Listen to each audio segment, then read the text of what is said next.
Aren't you still up? Your phone glows and dims again, unread texts winking in the dark. That comment you made earlier keeps replaying in your head. I should have said it differently, and even your breath feels hurried, shoulders still tight from hunching over your desk all day. The pillow under you's still cool. You haven't even had a chance to warm it yet. Don't rush to roll over and chide yourself. Come on, fall asleep. Tonight, we won't lecture you about relaxing. Instead, by the moonlight slipping through your window's crack, let's share a few slow stories, like the old Chan master who kept pouring tea long after the cup overflowed. His disciple yelped, "It's full." But the master just smiled and said, "Your mind's full too, isn't it?" Or the monks bickering in a bamboo grove. Is the bamboo moving, or the wind? Then a quiet voice from the back. It's your heart that's restless. There's even the monk who lost his sight, yet ran his hand along the ship's deck and said, "I can smell Japan's pines already." These aren't big, preachy tales. They're more like someone sitting on the edge of your bed, talking in a soft, warm tone, no rush. You don't need to sit up straight, don't need to remember a thing. You don't even need to pay attention. Every story has a little hook tucked in it, one that'll quietly loosen that tight little knot in your chest.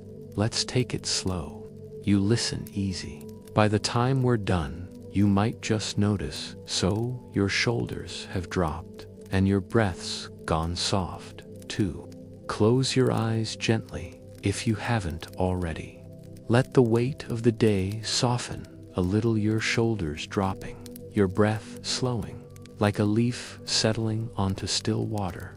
Imagine we're sitting together in a quiet Zen room, a small room with wooden floors, polished smooth by years of footsteps, the air smelling of dried chrysanthemums and faintly of tea. Outside, the moon hangs low, casting silver threads through the paper windows, and you can hear the soft rustle of bamboo leaves in the night breeze. It's the kind of night where even the smallest sounds feel like whispers, like the world is leaning in to listen to. Once, there was a young monk named Huan. He was a earnest boy, too earnest. Sometime, he spent his days poring over old sutras, his brow furrowed tight as he tried to untangle the big questions. What is enlightenment? How do I let go of suffering? Why do I still feel lost, even when I read all the right words? He'd ask his fellow monks, but their answers felt like smoke here, one moment, gone the next. So one evening, when the light was turning golden and the temple bells had just stopped ringing, he walked to the quarters of Zhaozhou Chan Master, the oldest and most respected monk in the temple. Zhaozhou was sitting by a small stove, watching a pot of water simmer. When he heard Huan's footsteps, he didn't look up, just nodded toward a mat on the floor. "Sit," he said, his voice soft but steady, like the hum of the stove. Huan sat, his hands folded in his lap, his heart beating a little fast. He'd rehearsed what he wanted to say 100 times, but now that he was here, the words felt stuck in his throat. Zhaozhou waited. He didn't rush. He just let the water bubble, slow and steady, until tiny steam clouds curled up toward the ceiling. Then he picked up a small clay teapot and a cup, plain, unglazed, the kind that had been used 1,000 times, and began to pour the hot water into the teapot. He added a handful of loose tea leaves, the kind that smell like fresh rain on grass, and let them steep. The room filled with that scent, warm and calm, and Huan felt his shoulders relax just a little. Finally, Zhao picked up the teapot and turned to Huan. He held the cup under the spout and began to pour. The tea was a pale golden color, and it trickled into the cup, slow and smooth. Hu Wen watched, waiting for Zhao to stop, waiting for the cup to be full. But Zhao didn't stop. The tea kept pouring over the edge of the cup, onto the mat, onto Hui Wen's robes.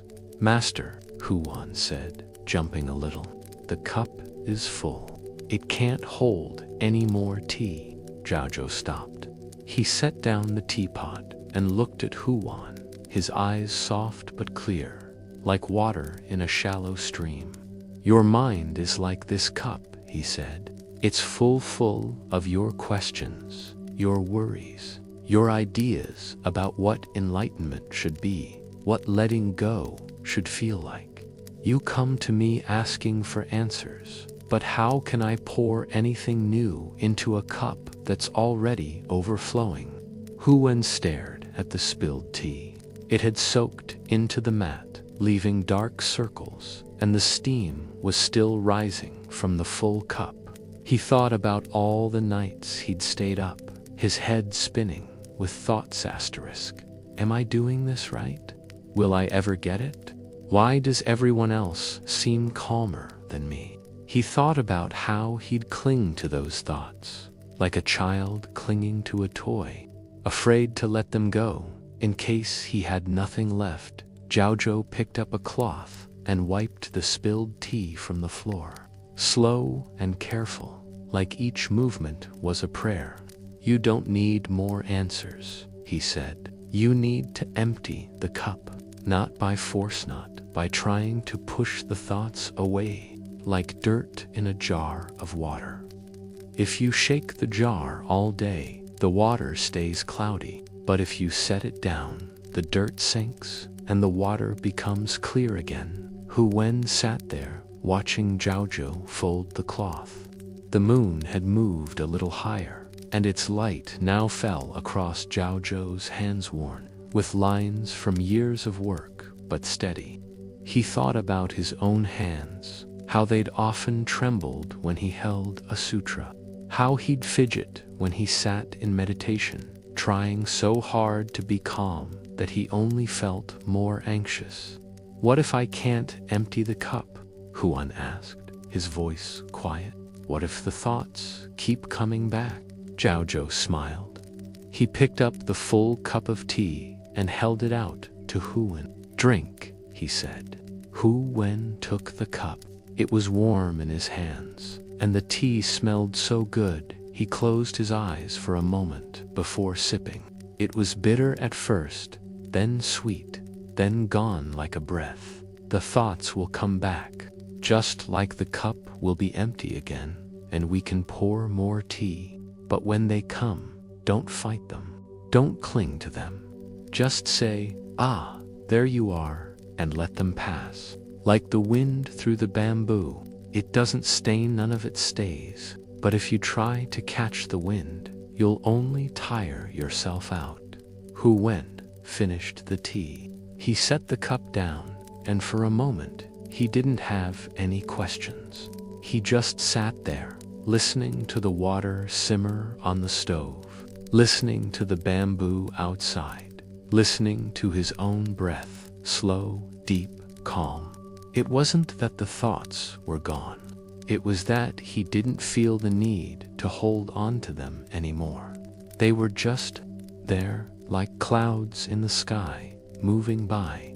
That's the thing about letting go, you know. It's not about making something disappear. It's about stopping the fight. It's about realizing that the cup doesn't need to be full of thoughts to be valuable.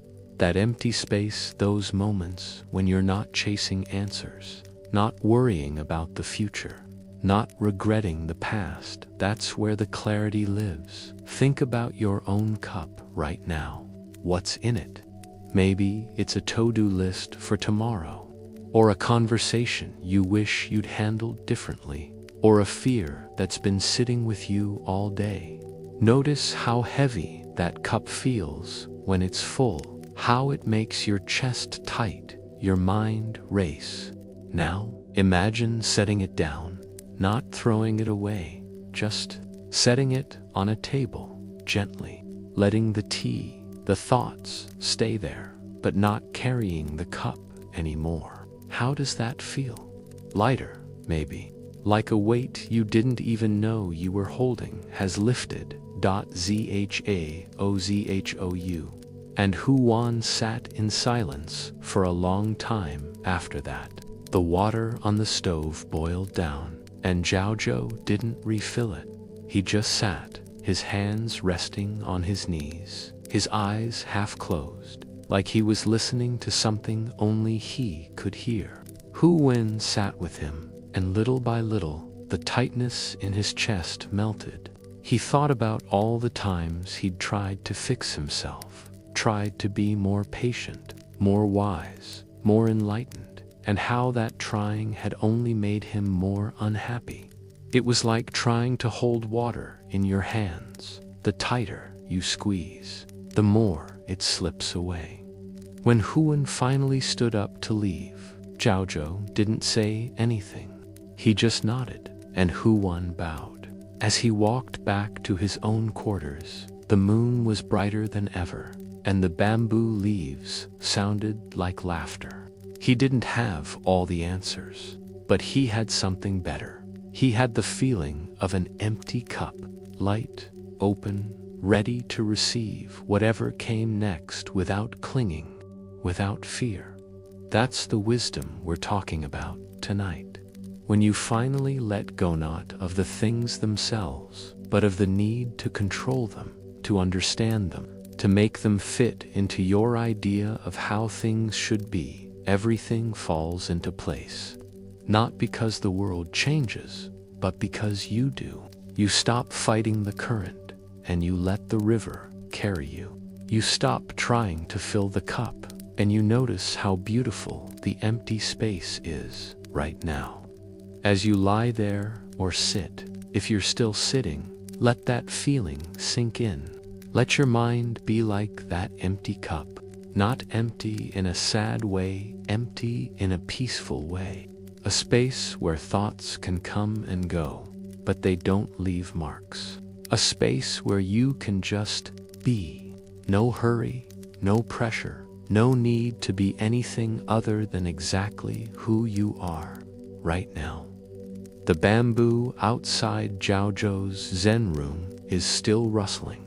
The moon is still shining. The cup is still empty, waiting though not waiting anxiously, just waiting, and that's enough. Let the quiet of Zhaozhou's tea house linger a little longer, like the last wisp of tea steam curling into the moonlit air before we drift, soft as a cloud, to another corner of that same ancient night. You don't need to move. Your eyes can stay gently closed, your breath as slow as the moon's journey across the sky. Now, imagine the bamboo from Zhaozhou's window stretching, growing until it becomes a whole forest all. Slender stalks reaching toward the stars, their leaves soft as silk, packed close enough to make a kind of quiet canopy over the path below. The air here smells different, lighter, mixing the earthy scent of damp soil from a light rain that fell just before dusk with the fresh, green smell of bamboo. If you reach out in your mind, you can almost feel the smoothness of a bamboo stalk under your fingers, cool, slightly slippery, like polished jade. And there's a wind, but not a harsh one, a soft breeze, warm enough to carry the scent of jasmine from a nearby flower bed, moving through the forest with the patience of someone who has all night. It's here, in this bamboo forest, that two monks, let's call them Daowei and Shaolin, are walking, their sandals crunching softly on the dry leaves that cover the path. They're both young, still new to the temple, and they've spent the afternoon arguing about a passage in the Lotus Sutra. Now, as they walk, the wind picks up a little, and the bamboo leaves start to rustle. She, like a group of people whispering secrets. Dawei stops first. He points at the swaying bamboo, his voice a little sharp, like he's been waiting for a chance to prove something. Look, the bamboo is moving, he says. That's why we hear the rustling. The bamboo bends with the wind, so it moves. Shaolin shakes his head. He crosses his arms, his brow furrowed, the way Huey Win's was in Zhao Zhou's room. No, you're wrong, he says. The wind is moving. The bamboo is just sitting there. If there was no wind, it wouldn't sway at all. The wind is the one that's moving, and it makes the bamboo move. Dawei scoffs. You can see the bamboo bending. Look at it right there. That stalk is leaning almost all the way over. The wind is invisible, but the bamboo is real. It's the bamboo that's moving. The wind is real too, Shaolin says, raising his voice a little. You can feel it on your face. If the wind wasn't moving, the bamboo wouldn't do anything. It's the wind, plain and simple. They go back and forth like this, their words getting faster, their shoulders getting tighter. The bamboo keeps rustling, the wind keeps blowing, but they don't notice anymore. They're too busy clinging to their own ideas, too busy trying to be right, to feel the cool air on their skin, or see how the moonlight filters through the leaves, turning them silver. That's when they hear a soft voice, like the wind itself, speaking. Neither the bamboo nor the wind is moving, it says. Dawei and Shaolin turn round. Standing a few steps behind them is a monk in simple robes, his hair tied back with a plain cloth, his hands resting loosely at his sides. It's Hu in it. His eyes are calm, like deep water that never ripples. And when he looks at the two younger monks, he doesn't look like he's judging them, just like he's seeing something they can't yet see. Dawei blinks. What do you mean? He asks, his voice softer now, the edge gone. We can see the bamboo moving. We can feel the wind. How can neither be moving? Huining takes a slow step toward the bamboo. He reaches out, and his fingers brush a leaf light, like he's touching a feather. The leaf sways under his touch, then settles back as he pulls his hand away. The bamboo sways when the wind blows, he says, his voice quiet enough that the two monks have to lean in a little to hear. That is true. But why do you argue about which one is moving? Because your minds are moving. You cling to the idea of bamboo and wind as separate things, as things that need to be labeled. This is moving. That is not. But the movement is just movement. It's your hearts that are restless, that want to fix it, to categorize it, to make it fit into what you think is true. Shaolin's arms drop to his sides. He stares at the bamboo, then at his own hands, like he's never seen them before. My heart is moving, he says, almost to himself. I thought I was just seeing what's there. Huineng nods. When you see the bamboo sway, you don't just see it. You add a thought. That's the bamboo moving. Then another. I'm right, and he's wrong. Those thoughts, those are the movement. The bamboo doesn't care if it's moving or not. The wind doesn't care. They just are. It's your mind that creates the argument, the frustration, the need to be right. That's the movement that matters. Dawei looks down at his feet, at the dry leaves crushed under his sandals. He thinks about the afternoon they spent arguing about the sutra, how he'd gotten so angry when Shaolin disagreed, how his chest had felt tight, like someone was squeezing it. He thinks about how he'd left the conversation feeling tired, even though he'd won the argument. Now, standing here in the bamboo forest, with Huineng's soft voice in his ears, he realizes something, that tiredness wasn't from talking it, was from clinging, from holding so tight to his own idea of the truth that he couldn't even see the truth right in front of him. The bamboo and the wind are just doing what they do, Huineng says, looking up at the moon. It's higher now, and its light spills over the bamboo, making the leaves glow. They don't struggle. They don't fight. They just let things be. But we humans, we struggle. We fight. We want to control how things look, how things feel, how things are.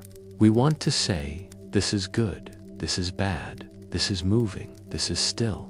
But when we do that, we lose the peace of just seeing, just being. He pauses, and for a while, no one speaks. The only sounds are the wind in the bamboo, the distant hoot of an owl, and the soft breath of the 3 monks. Dawei closes his eyes for a moment. He feels the wind on his face, not as the wind that's moving, or the wind that's making the bamboo sway, just as wind, cool, gentle, fleeting. He hears the bamboo rustle, not as the bamboo moving or a sound I need to explain, just as rustling, soft, rhythmic, calm, and for the first time in hours, his mind is quiet. No arguments, no thoughts, no need to be right, just here. Shaolin looks at Huineng, a small smile on his face. So letting go is letting go of the thoughts that label things, he asks. Huineng smiles back. It's letting go of the need to label. Letting go of the restlessness in your heart that makes you cling to those labels. When you stop saying, this is this, that is that, you start to see that everything is connected. The wind and the bamboo aren't separate, just like you and the wind, and you and the bamboo, and you and each other. You're all part of the same moment. When you let go of the need to split things apart, to make them yours or mine, right or wrong, everything falls into place. The 2 younger monks stand there a little longer, watching the bamboo sway. The wind hasn't stopped, the bamboo hasn't stopped, but something in them has. The tightness in their chests is gone. The frustration is gone. They don't care anymore who was right about the bamboo or the wind.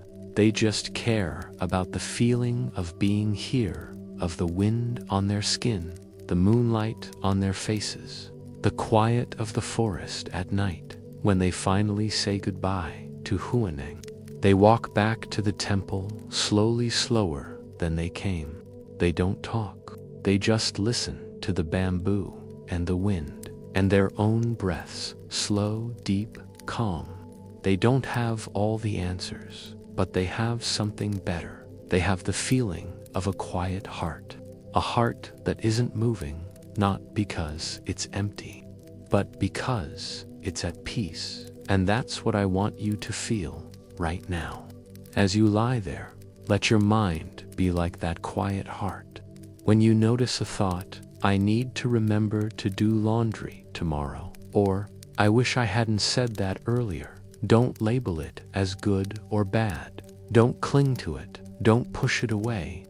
Just say, there's a thought, and let it drift away like a leaf in the wind, like a bamboo stalk swaying and then settling back. The wind is still blowing in that bamboo forest. The bamboo is still swaying. But Huineng and the 2 monks know now. The movement isn't in the bamboo or the wind. It's in the heart. And when the heart is at peace, even the busiest forest feels quiet. Right now, your heart is at peace. Let that peace spread through your fingers, through your toes, through every part of you. Let the wind in the bamboo be the only sound you hear. Let the moonlight be the only light you see. Let yourself be part of this moment.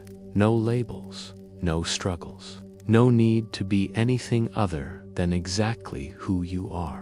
The bamboo will keep swaying long after we leave this forest. The wind will keep blowing, but your peace, your quiet heart, that's yours to keep, always. Let the soft rustle of Huineng's bamboo forest stay with you a little while longer, like a lullaby that doesn't need words before we drift, slow as morning mist, to the courtyard of a quiet temple just as dawn is breaking. You can keep your eyes gently closed. There's no hurry to see anything. Just let your mind follow the sound. First, the faint chime of a temple bell, distant at first, then growing a little clearer. Ding-dong, slow, steady, like a heartbeat. Then, the soft splash of water and the creak of wooden buckets. Imagine the temple now. Low earthen walls covered in ivy. A few peach trees still holding on to the last of their night dew, their petals glistening like tiny pearls. The courtyard stones are cool and damp underfoot, and the air smells of fresh soil and the faint sweetness of osmanthus flowers from the kitchen garden.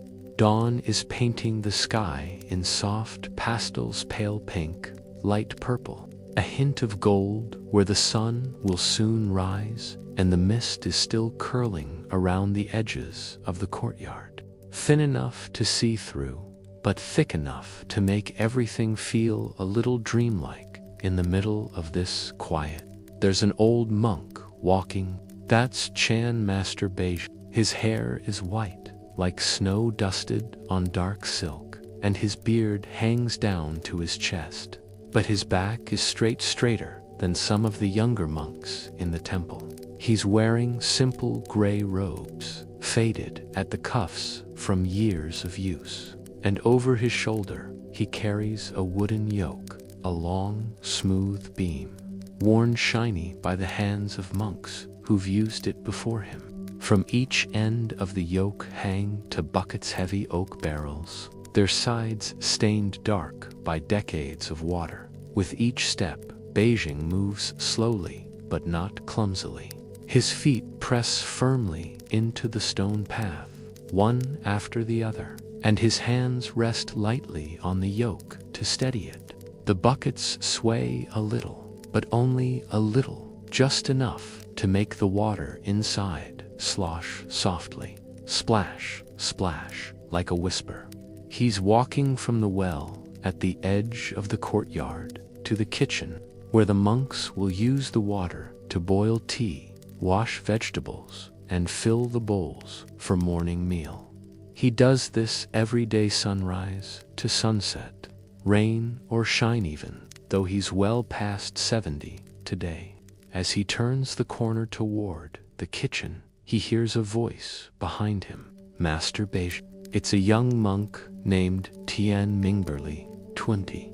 His robes still crisp from being newly sewn, his hands soft from not yet doing much hard work. Tianming runs a little to catch up, his sandals clicking on the stones, and when he reaches Beijing, he stops, his chest heaving a little. Master, let me take that, he says, reaching for the yoke. You don't need to carry water anymore. The other monks and IOE can do this. You're too old to be lifting heavy buckets every day. Beijing stops. He sets the yoke down gently so the buckets don't jostle too much, and turns to Tianming. His eyes are warm like sunlight through honey, and he doesn't look upset, just curious, like he's asking a question without saying a word. Too old, he says, his voice soft but clear, like the bell we heard earlier. Tell me, Tianming, what? Tianming blinks. He hadn't expected that question. He gestures to Beijing's white hair, his beard, his hands that have lines deep as riverbeds, nails yellowed from years of soil and water. Your hair is white. Your hands are worn. You walk slower than you used to. That's old, Master. Beijing smiles. He picks up a small stone from the path, smooth, round, the color of rivercland, holds it out to Tianming. Is this stone old? He asks. Tianming takes the stone. It's cool in his hand, and when he turns it over, he can see tiny scratches, like it's been carried by water for a long time. I don't know, he says. It looks old. But how can you tell? Does the stone care if it's old? Beijing says. Does it stop being a stone because someone says it's old? It still sits in the sun. It still gets wet when it rains. It still feels the wind. It doesn't cling to the idea of young or old. It just is. He pauses, then nods at the buckets. This body of mine, yes, it has white hair. Yes, it walks slower. But does that mean it can't carry water? Does that mean I should stop doing what feels right just because someone labels me old? Tianming looks down at the stone in his hand. He thinks about his own grandfather, how his grandfather had stopped planting his vegetable garden when he turned 60, saying, "I'm too old for that now." He thinks about how his grandfather had sat in his chair all day after that, looking sad, like he'd lost something. He thinks about Master Beijing, how, even though his hands were worn, they were still strong enough to carry water. How even though he walked slowly, he walked with purpose, like each step mattered. "I didn't mean to upset you, Master," Tianming says, his voice quiet. I didn't want you to get hurt. I thought I was helping." "I know you did," Beijing says, patting Tianming's shoulder gently. His hand is rough, but his touch is soft. But helping isn't about taking away what someone loves. Helping is about seeing what they need. For me, carrying water isn't just work, it's meditation. When I walk to the well, I feel the ground under my feet. When I lower the bucket, I hear the water splash. When I carry it back, I feel the weight of the yoke steady, not heavy. It's a way to be here, right now.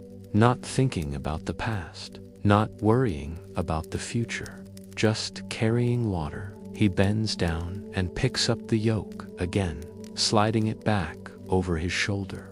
This time, Tianming doesn't reach for it. He just stands there, watching as Beijing takes a step forward, slow, steady, then another. The buckets sway a little, and the water sloshes softly. The mist is starting to lift now, and the sun is peeking over the temple walls, painting the stones in gold. "Come," Beijing says, glancing back at Tianming. "Walk with me. But don't think about walking with an old monk. Just walk." Tianming follows. He walks beside Beijing, step by step, and for a while, neither of them speaks. He listens to the water in the buckets, to the birds starting to sing in the peach trees, to his own breaths, low, deep, matching Beijing's. He doesn't think about Beijing's age. He doesn't think about the work. He just thinks about the feel of the sun on his face, the cool air in his lungs, the sound of their footsteps on the stones tap, tap, tap, slow, steady, like a song when they reach the kitchen. Beijing sets the buckets down and pours the water into a large clay jar. The water flows smoothly, clear and cool, and when he's done, he wipes his hands on his robe and turns to Tianming. "You see," he says, "age is just a label, like big or small, fast or slow. It doesn't change what you can do, it changes how you think about what you can do." If I let myself believe I'm too old to carry water, I'd stop, and then I'd lose this moment of being here, of feeling alive, of doing something that matters. Tianming nods. He thinks about all the times he'd avoided hard work, saying, "I'm too tired," or "I'm not good at that," labels he'd given himself, just like people gave Beijing the label of old. He thinks about how those labels had stopped him from trying, from feeling that same sense of purpose Beijing had when he carried water. "Can I carry the next bucket?" Tianming asks. Beijing smiles. "Of course. But remember, don't carry it like a chore. Carry it like a meditation. Feel the yoke on your shoulder. Listen to the water. Walk like each step is a gift." Tianming picks up the yoke. It's heavier than he expected, and at first his shoulders tense up, his steps quickening like he wants to get it over with. But then he remembers Beijing's words. He slows down. He relaxes his shoulders. He listens to the water sloshing splash, splash, soft, steady. He feels the sun on his back, the wind in his hair, and for a moment he doesn't feel like a young monk carrying a heavy bucket. He just feels alive, here, now. That's the wisdom Beijing wanted to share. You know, letting go of the labels we cling to. Too old, too young, not good enough, too busy. The stories we tell ourselves about who we are and what we can do. Those labels are just thoughts, not truths. They're like mist in the courtyard. They look thick and real, but they lift when the sun comes up. Right now, as you lie there, or sit if you're still sitting, think about the labels you carry. Maybe it's "I'm too stressed to sleep," or "I'm not good at letting go," or "I have too much to worry about." Notice those labels.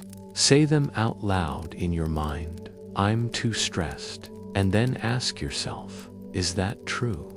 Or is it just a thought?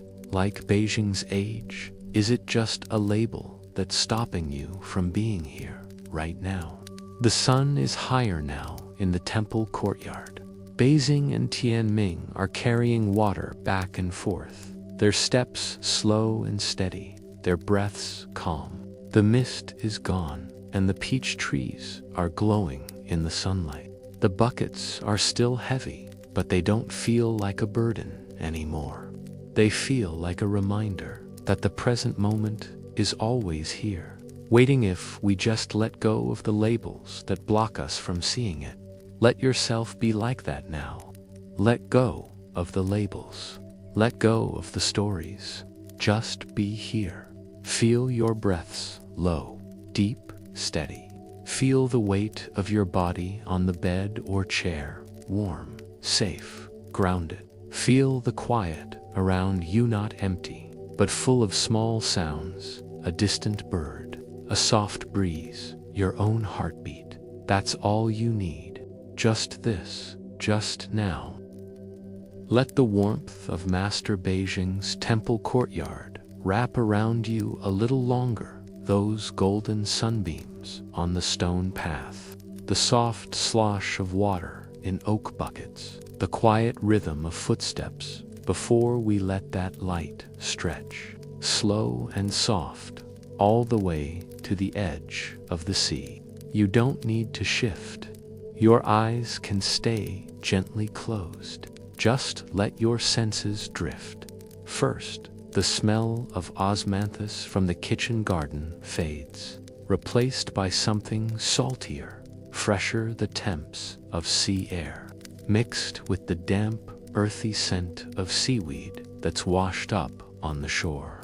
Then, the sound of temple bells softens into something deeper, slower, the steady shush, shush of waves rolling onto sand, like the ocean is breathing. Imagine this shore now, a curve of soft, golden sand that stretches as far as the eye can see. meeting the sky where the sun is dipping, low painting the clouds in hues of peach and lavender, turning the water into a sheet of melted honey. The sand is warm underfoot, still holding the heat of the day, and if you dig your toes in your mind, you'll feel the fine grains slip between them, cool just a few inches down. Scattered along the shore are small shells, pale pink, pearlescent white, striped brown, glinting in the fading light, and here and there clusters of seaweed lie curled like green silk, drying in the breeze, sitting on a smooth driftwood log. His head in his hands is a monk named Hihai. He's wearing a simple brown robe, frayed at the hem from walking, and his sandals are caked with sand. In his pocket, if you could look, there's a small, empty silk pouch, its edges worn thin from being touched over and over.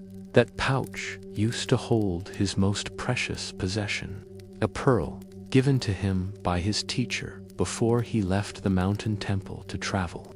It was no ordinary pearl, smooth, round, the size of a plum, with a soft glow that seemed to shine from within, even in the dark. His teacher had said, "Keep this pearl as a reminder. The truth you seek is not outside you, but within." But 3 days ago, while walking along this shore, Hihai had taken the pearl out to look at it, and the wind had whipped his robe, and his fingers had slipped, and the pearl had fallen into the sand. Since then, he'd done nothing but search.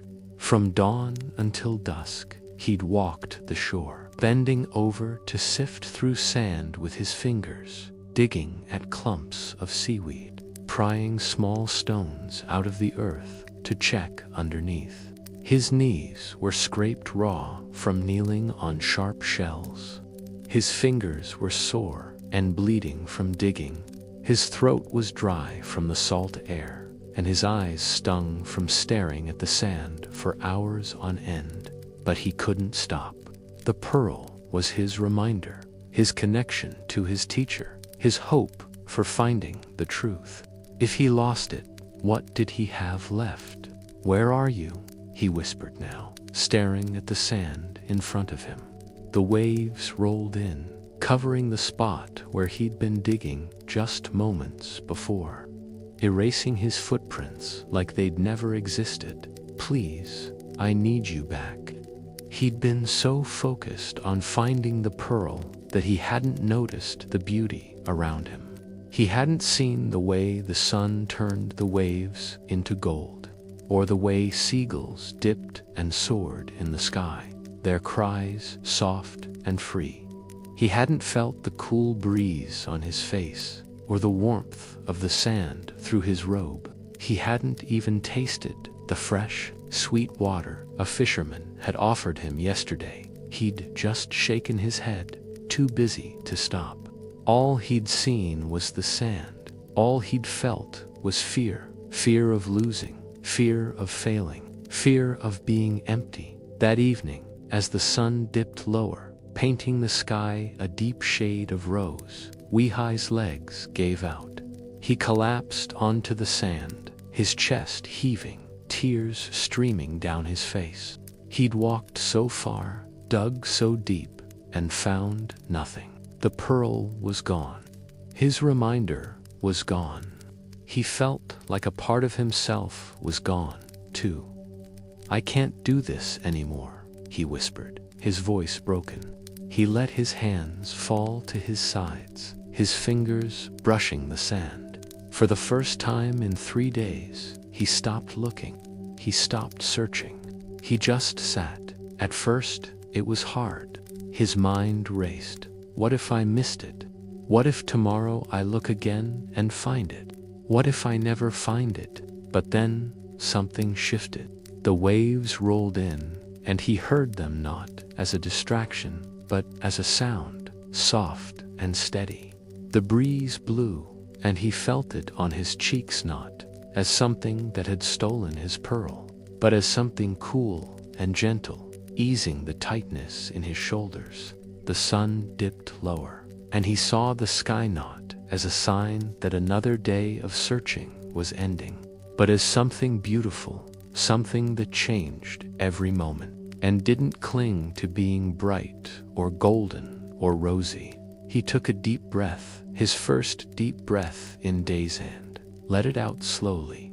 The salt air filled his lungs, and for a moment he felt calm, not happy, not sad, just calm. Like the sea, which never hurried, never worried, just kept rolling. No matter what, he raised his hand to wipe the tears from his face. His fingers were dirty, his nails caked with sand, and as he brushed his cheek, he felt something hard under his palm, something smooth, round. He froze. Slowly, he brought his hand in front of his face. The fading sunlight caught on something in his palm, a small, glowing shape, half hidden by sand. He blinked and brushed the sand away with his thumb. There it was, the pearl dot. It had been in his hand the whole time. When he'd dropped it 3 days ago, it must have rolled into his sleeve or into the fold of his robe. And when he'd collapsed onto the sand, it had fallen into his palm. He'd been so busy staring at the sand, so busy digging and searching and worrying, that he hadn't even felt it there, warm, solid, right in his hand. He stared at the pearl. It glowed softly in the dusk, just like it always had. His teacher's words came back to him, clear as day. The truth you seek is not outside you, but within. He'd thought the pearl was the reminder, but the reminder was the lesson itself.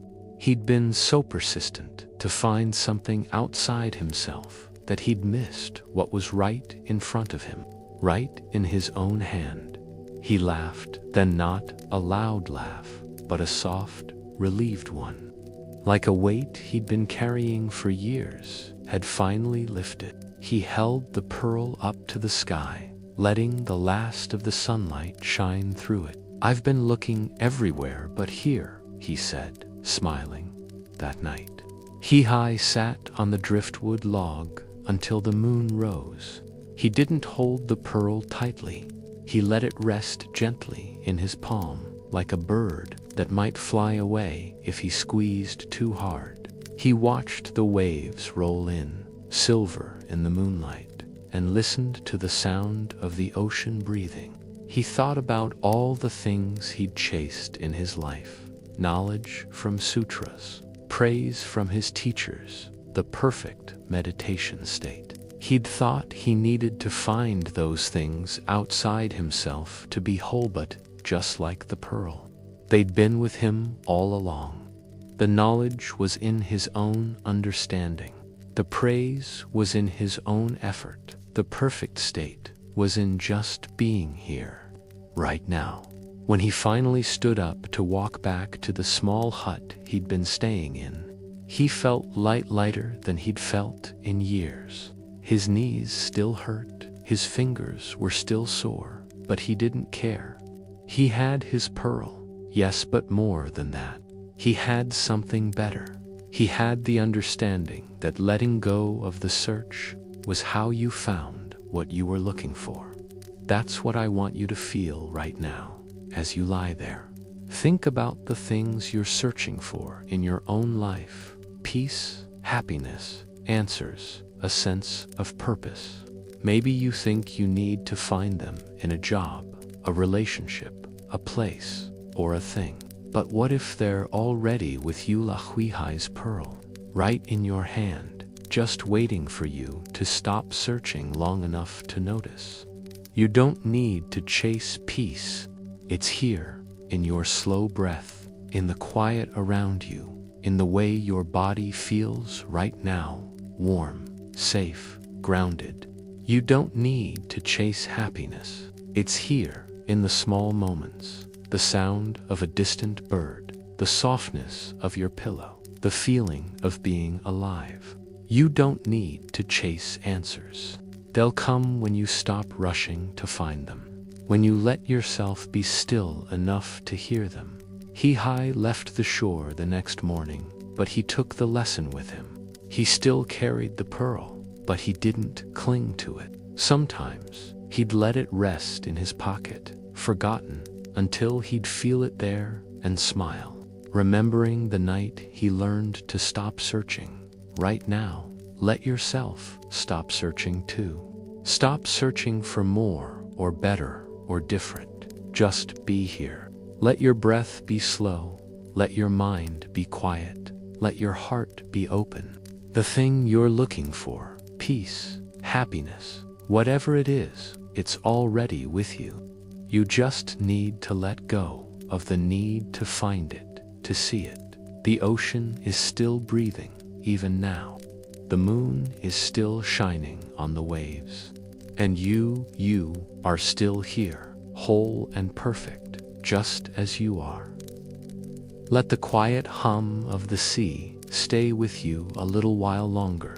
The soft roll of waves, the salt in the air, the warmth of sand on bare feet before we let that coastal calm drift, slow as a sigh, to a misty mountain path where rain is falling. You don't need to stir. Your eyes can stay gently closed. Just let the sound shift. The ocean's shush softens into something lighter, softer. Drip, drop, the sound of rain hitting bamboo leaves, then tap, tap on a paper umbrella. The air cools, too, from salt-kissed warmth to something crisp and damp, like the smell of pine needles after a storm. Imagine this path now, a narrow trail carved into the side of a mountain, lined with tall bamboo and pine trees that tower like silent guardians.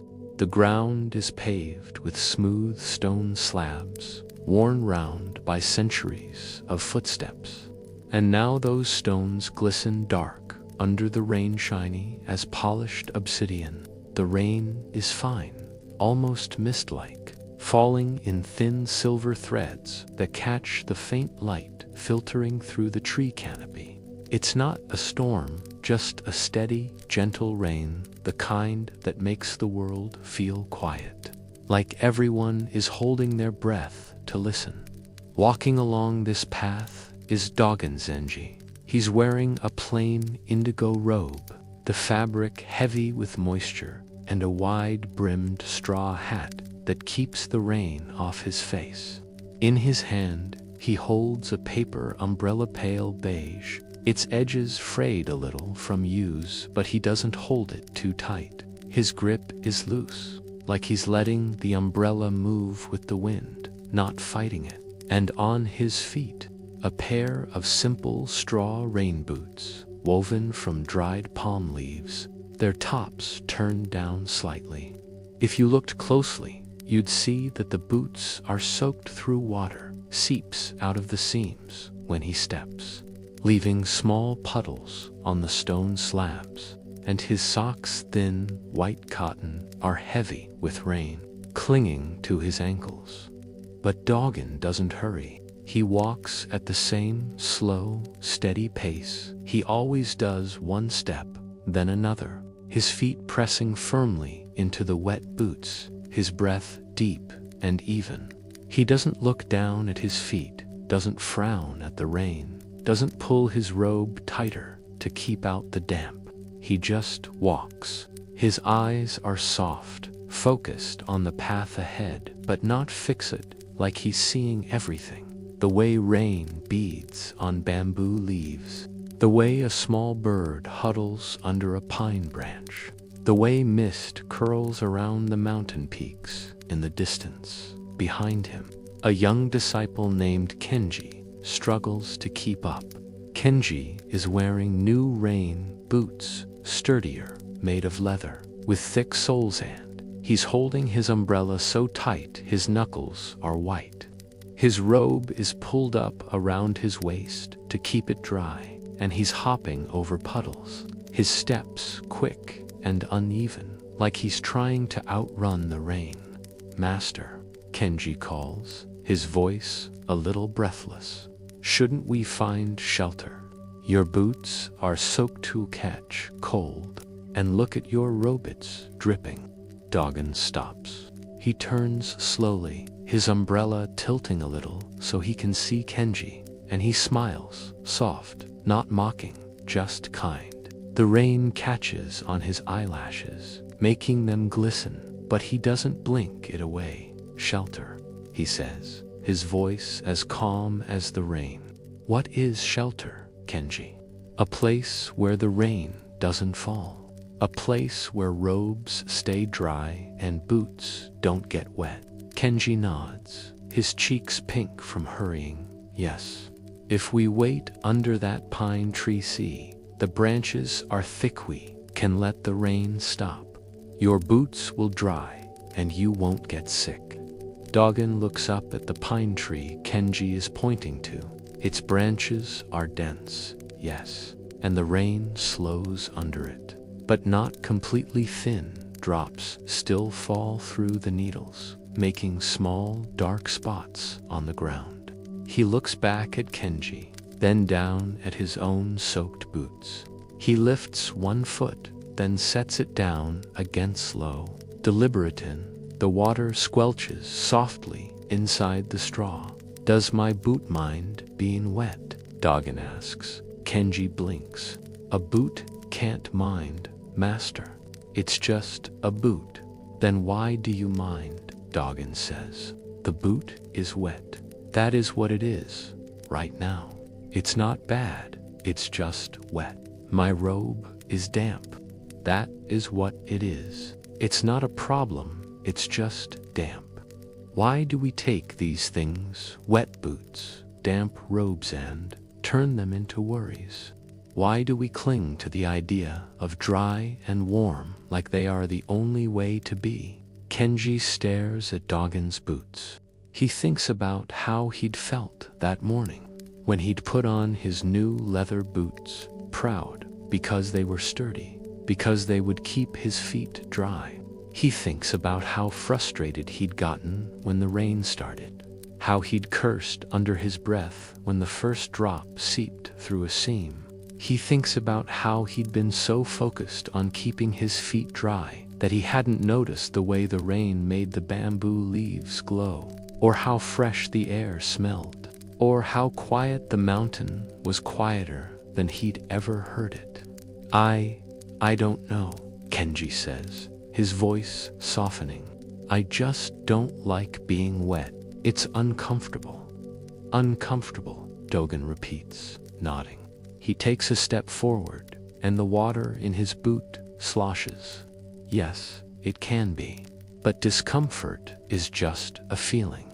Like the rain is just water, like the boot is just straw. It doesn't stay, it changes. If I sit under that pine tree, will my boot dry immediately? No. It will take time, and in that time, I will have missed this. He gestures to the path ahead, to the rain-slick stones, to the mist curling around the bamboo.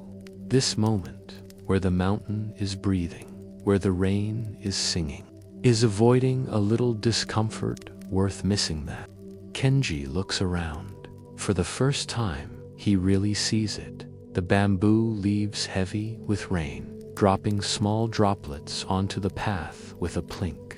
The moss on the stone slabs, bright green and soft, drinking in the moisture. The way the mist makes the mountain look like a painting, hazy and gentle. He stops hopping over puddles. He lets his robe fall back down, and when a drop of rain hits his shoulder, he doesn't flinch. He takes a deep breath, and the air fills his lungs, cool, fresh, smelling of pine and rain. And for a moment, he doesn't feel the wetness of his socks or the tightness in his shoulders. He just feels here. Can you feel it? Dogen says, his voice quiet now, like he's sharing a secret. The rain isn't against us. It's just doing what rain does. The boot isn't failing us. It's just doing what a boot does, holding our feet, even when it's wet. We're the ones who fight it. We're the ones who say, this shouldn't be happening. But when we stop fighting, when we let the boot be wet, let the robe be damp, we stop struggling. We start seeing. They walk on, side by side now. Kenji steps slower, his umbrella held looser. The rain still falls, and Kenji's leather boots still get wet. He can feel the water seeping in, cold against his skin, but he doesn't mind anymore. He listens to the sound of their boots on the stone path. Doggen's straw boots make a soft squelch, squelch. His own leather ones, a splashy-splash, and together it sounds like a song. He listens to the rain hitting their umbrellas. Doggen's paper one makes a pat-pat, his own cloth one a thud-thud, and it sounds like a lullaby. After a while, Doggen stops again. He points to a small stream that runs alongside the path, its water swollen from the rain, rushing over smooth stones, carrying small leaves and bits of moss. Look at the stream, he says. It doesn't fight the rain. It doesn't say, I don't want more water. It just expands. It just flows. It becomes more of what it is. That's what letting go is, Kenji. Not making the rain stop, not making the boot dry, but becoming like the stream. Letting the moment be what it is, and becoming more of you in it. Kenji looks at the stream. He thinks about how he'd tried to fight the rain, how he'd hurried, how he'd worried, how he'd closed himself off from the moment.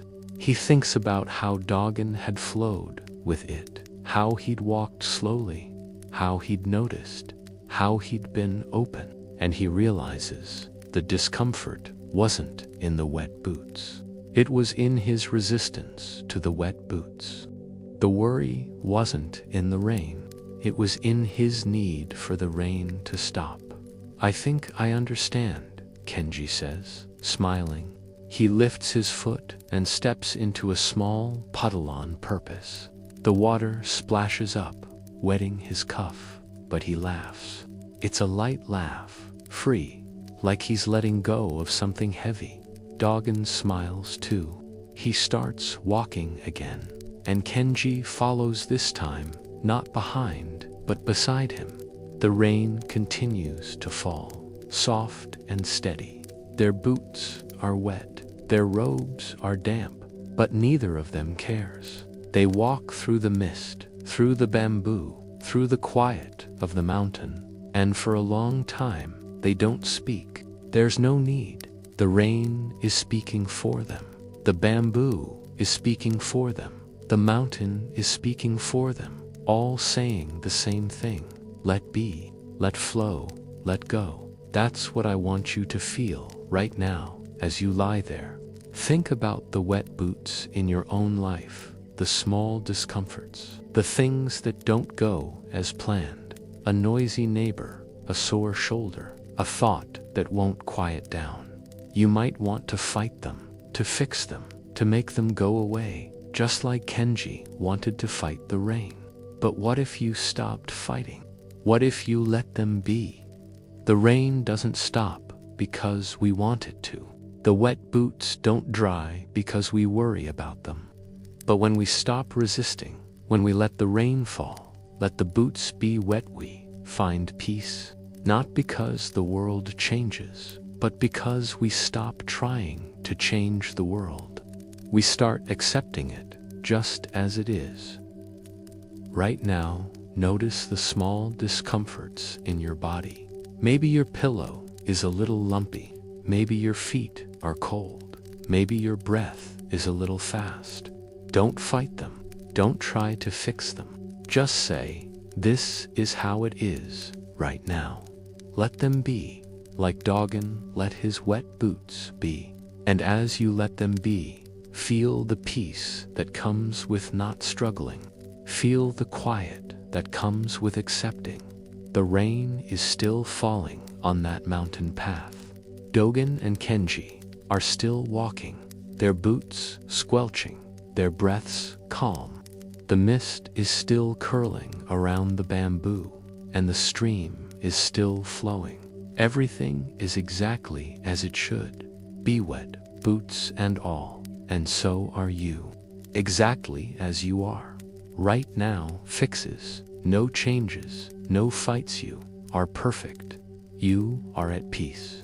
Let the soft rhythm of Dogen's rainy mountain path linger, the squelch of straw boots, the patter of rain on paper umbrellas, the hush of mist-wrapped bamboo before we drift, slow as smoke, to a small temple courtyard where autumn has settled like a soft blanket. You can keep your eyes gently closed.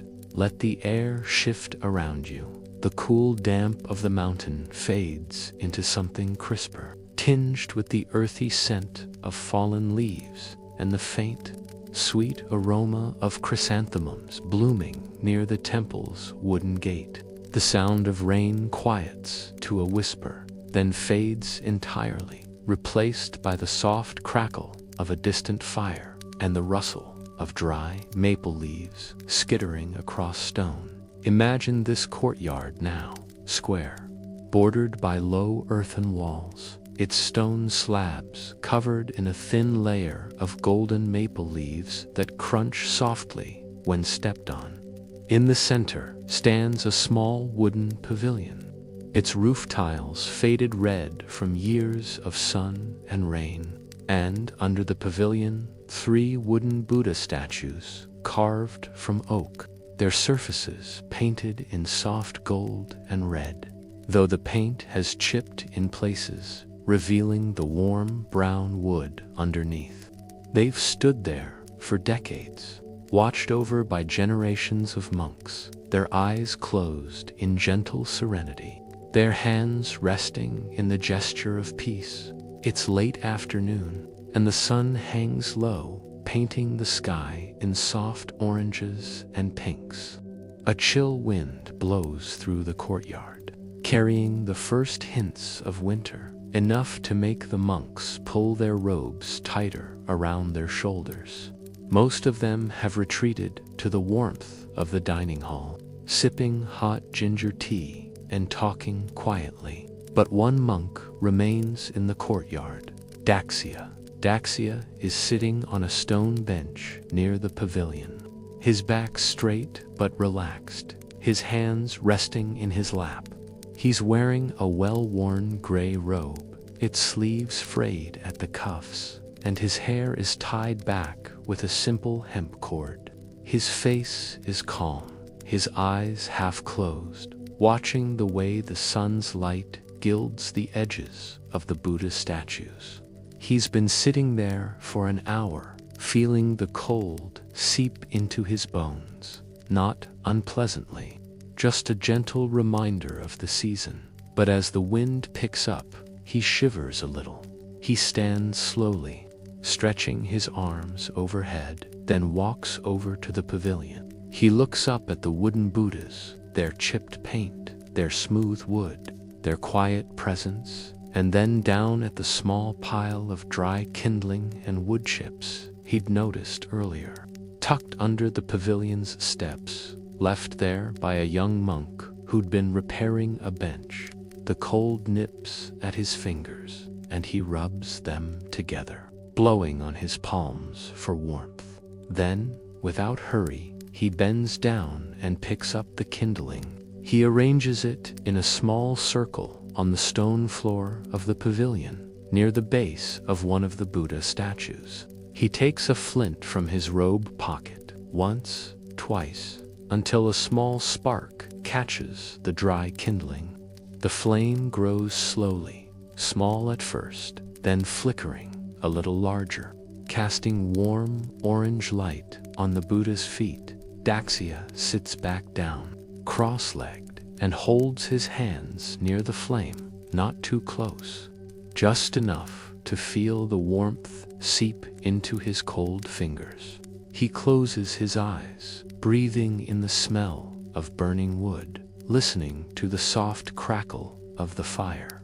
For a moment, there's only peace, the warmth of the flame, the cool wind, the golden light of the setting sun. Then a gasp. Master Daxia, what are you doing? Daxia opens his eyes. Standing in the courtyard gate is a young monk named Zimming, his face pale, his eyes wide, his hands clutching the edges of his robe like he's about to cry. Behind him, 2 more monks appear, their expressions just as shocked. One is Elder Wu, his beard trembling with anger. The other is Monk Huai, his mouth hanging open, staring at the fire near the Buddha. Ziming runs into the courtyard, his sandals skidding on the leaves. You can't burn the Buddha. That's sacrilege. How dare you? Calm down, Zimming, Daxia says, his voice soft, not at all defensive. He doesn't move from his spot by the fire. He just keeps his hands near the flame, watching the young monk calm down. Elder Wu booms, striding over. He's red in the face, his fists clenched. You're burning a sacred statue. This is an insult to the Buddha, to the Dharma, to everything we stand for. The fire crackles, and a small piece of kindling shifts, sending a shower of sparks up. The light dances on the Buddha's chipped paint, and Ziming flinches, like the flame is hurting the statue. Is this statue the Buddha? Daxia asks, looking up at Elder Wu. His tone is curious, not confrontational like he's asking a simple question, not challenging a sacred belief. Of course it is. Elder Wu snaps. It's a representation of the Buddha, a symbol of his wisdom, his compassion. To burn, it is to spit on his teachings. Daxia nods. He reaches out and touches the wooden base of the Buddha statue. This is oak wood, he says, carved by a carpenter, painted by a artist. It was a tree once, then it became a statue. Is the tree the Buddha? Is the carpenter's chisel the Buddha? Is the paint the Buddha? Elder Wu's face turns darker. You're being deliberately obtuse. It's a symbol. We venerate it to honor the Buddha's enlightenment. Venerate the symbol or venerate the enlightenment, Daxia says.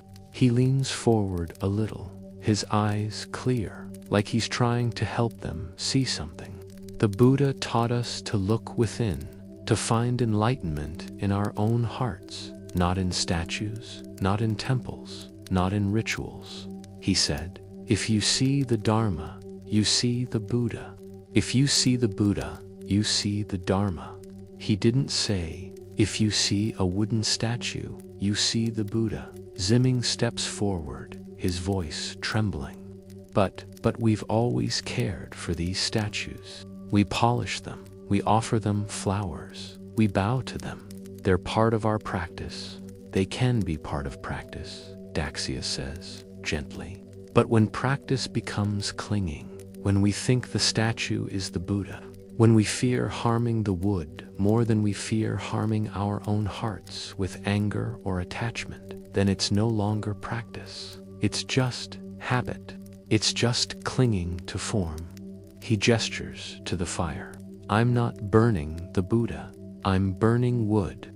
Wood that's keeping me warm on a cold day. The Buddha isn't in this wood. He's in the way we treat each other right now. He's in the calm that comes when we let go of anger. He's in the wisdom that sees beyond the statue to the heart of what it represents. Elder Wu stands there, his fists still clenched, but his face softens a little, like a crack has formed in the anger, letting in a little light. He looks at the Buddha statue, its chipped paint, its wooden base, the fire flickering near its feet. He thinks about all the years he'd spent polishing it, bowing to it. He thinks about how he'd felt when he saw the fire, like someone had attacked a part of him, like his faith was being threatened. But now, listening to Daxia, he wonders, Had he been worshipping the statue or worshipping the idea of the statue? Monk Y, who'd been quiet until now, speaks up, his voice soft, uncertain. But what if someone sees this and gets confused? What if they think it's okay to disrespect the Buddha? Disrespect is in the heart, Daxia says. If I burned this statue out of anger, out of malice, that would be disrespect. But I burn it because I'm cold, because this wood can keep me warm.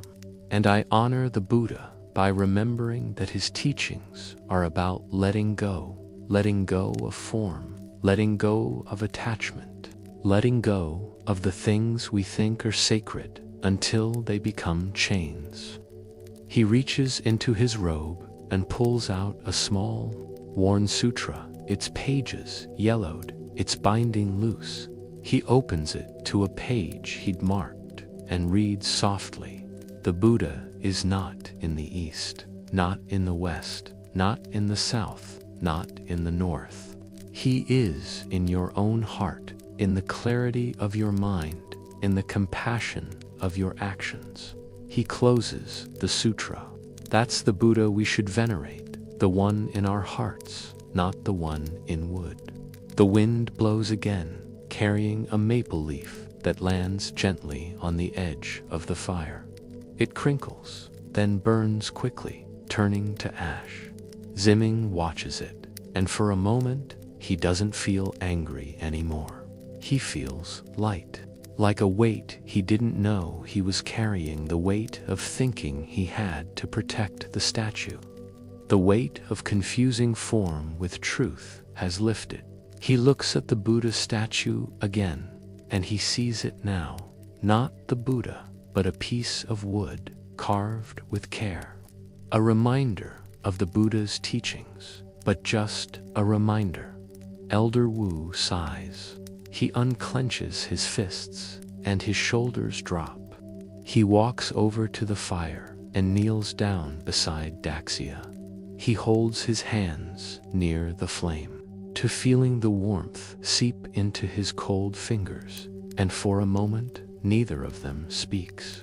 The sun dips lower, painting the sky a deep purple, and the fire casts warm light on their faces. "You're right," Elder Wu says, his voice quiet, almost sheepish. "I was clinging to the statue, to the habit, to the idea of sacred. I forgot that the sacred is in the letting go." Daxia smiles. "We all forget sometimes. That's why we practice. Not to perfect the rituals, but to remember to let go of them when they stop serving our hearts." They sit there together, Daxia, Elder Wu, Ziming, and Wai, around the small fire, watching the flame dance, feeling the warmth on their hands. The wooden Buddha statue stands beside them, its paint still chipped, its wood still cool, but now it feels different. Not a sacred object to be protected, but a gentle reminder, a symbol, yes, but nothing more. The real Buddha is in the way they sit together, calm and quiet, no anger, no attachment, just presence. That's what I want you to feel right now, as you lie there.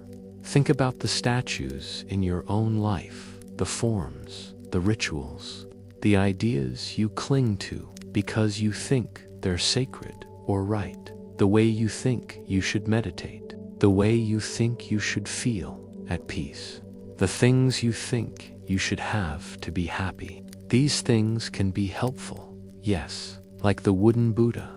They can be reminders, but when you cling to them, when you think they're the only way, they become chains. Letting go doesn't mean abandoning what matters. It means letting go of the attachment to the form of what matters. The Buddha isn't in the statue, he's in the heart. Peace isn't in the perfect meditation. It's in the willingness to be present, even when meditation is messy. Happiness isn't in the things you have, it's in the gratitude for what you are. Right now, take a slow breath Notice if there's something you're clinging to, a thought, a expectation, a should. Imagine setting it down gently, like putting a wooden statue back on its base. It's still there, a reminder, but it's not controlling you. You're free to feel the warmth of the fire, the calm of the moment, the peace of just being. The fire in the temple courtyard will die down soon, leaving only embers and ash. The wooden Buddha will stand there, quiet and unchanging, long after the monks have gone inside. But the insight, the letting go of form, the return to heart that will stay with them, warm and bright, like the memory of the flame dot, and so will yours.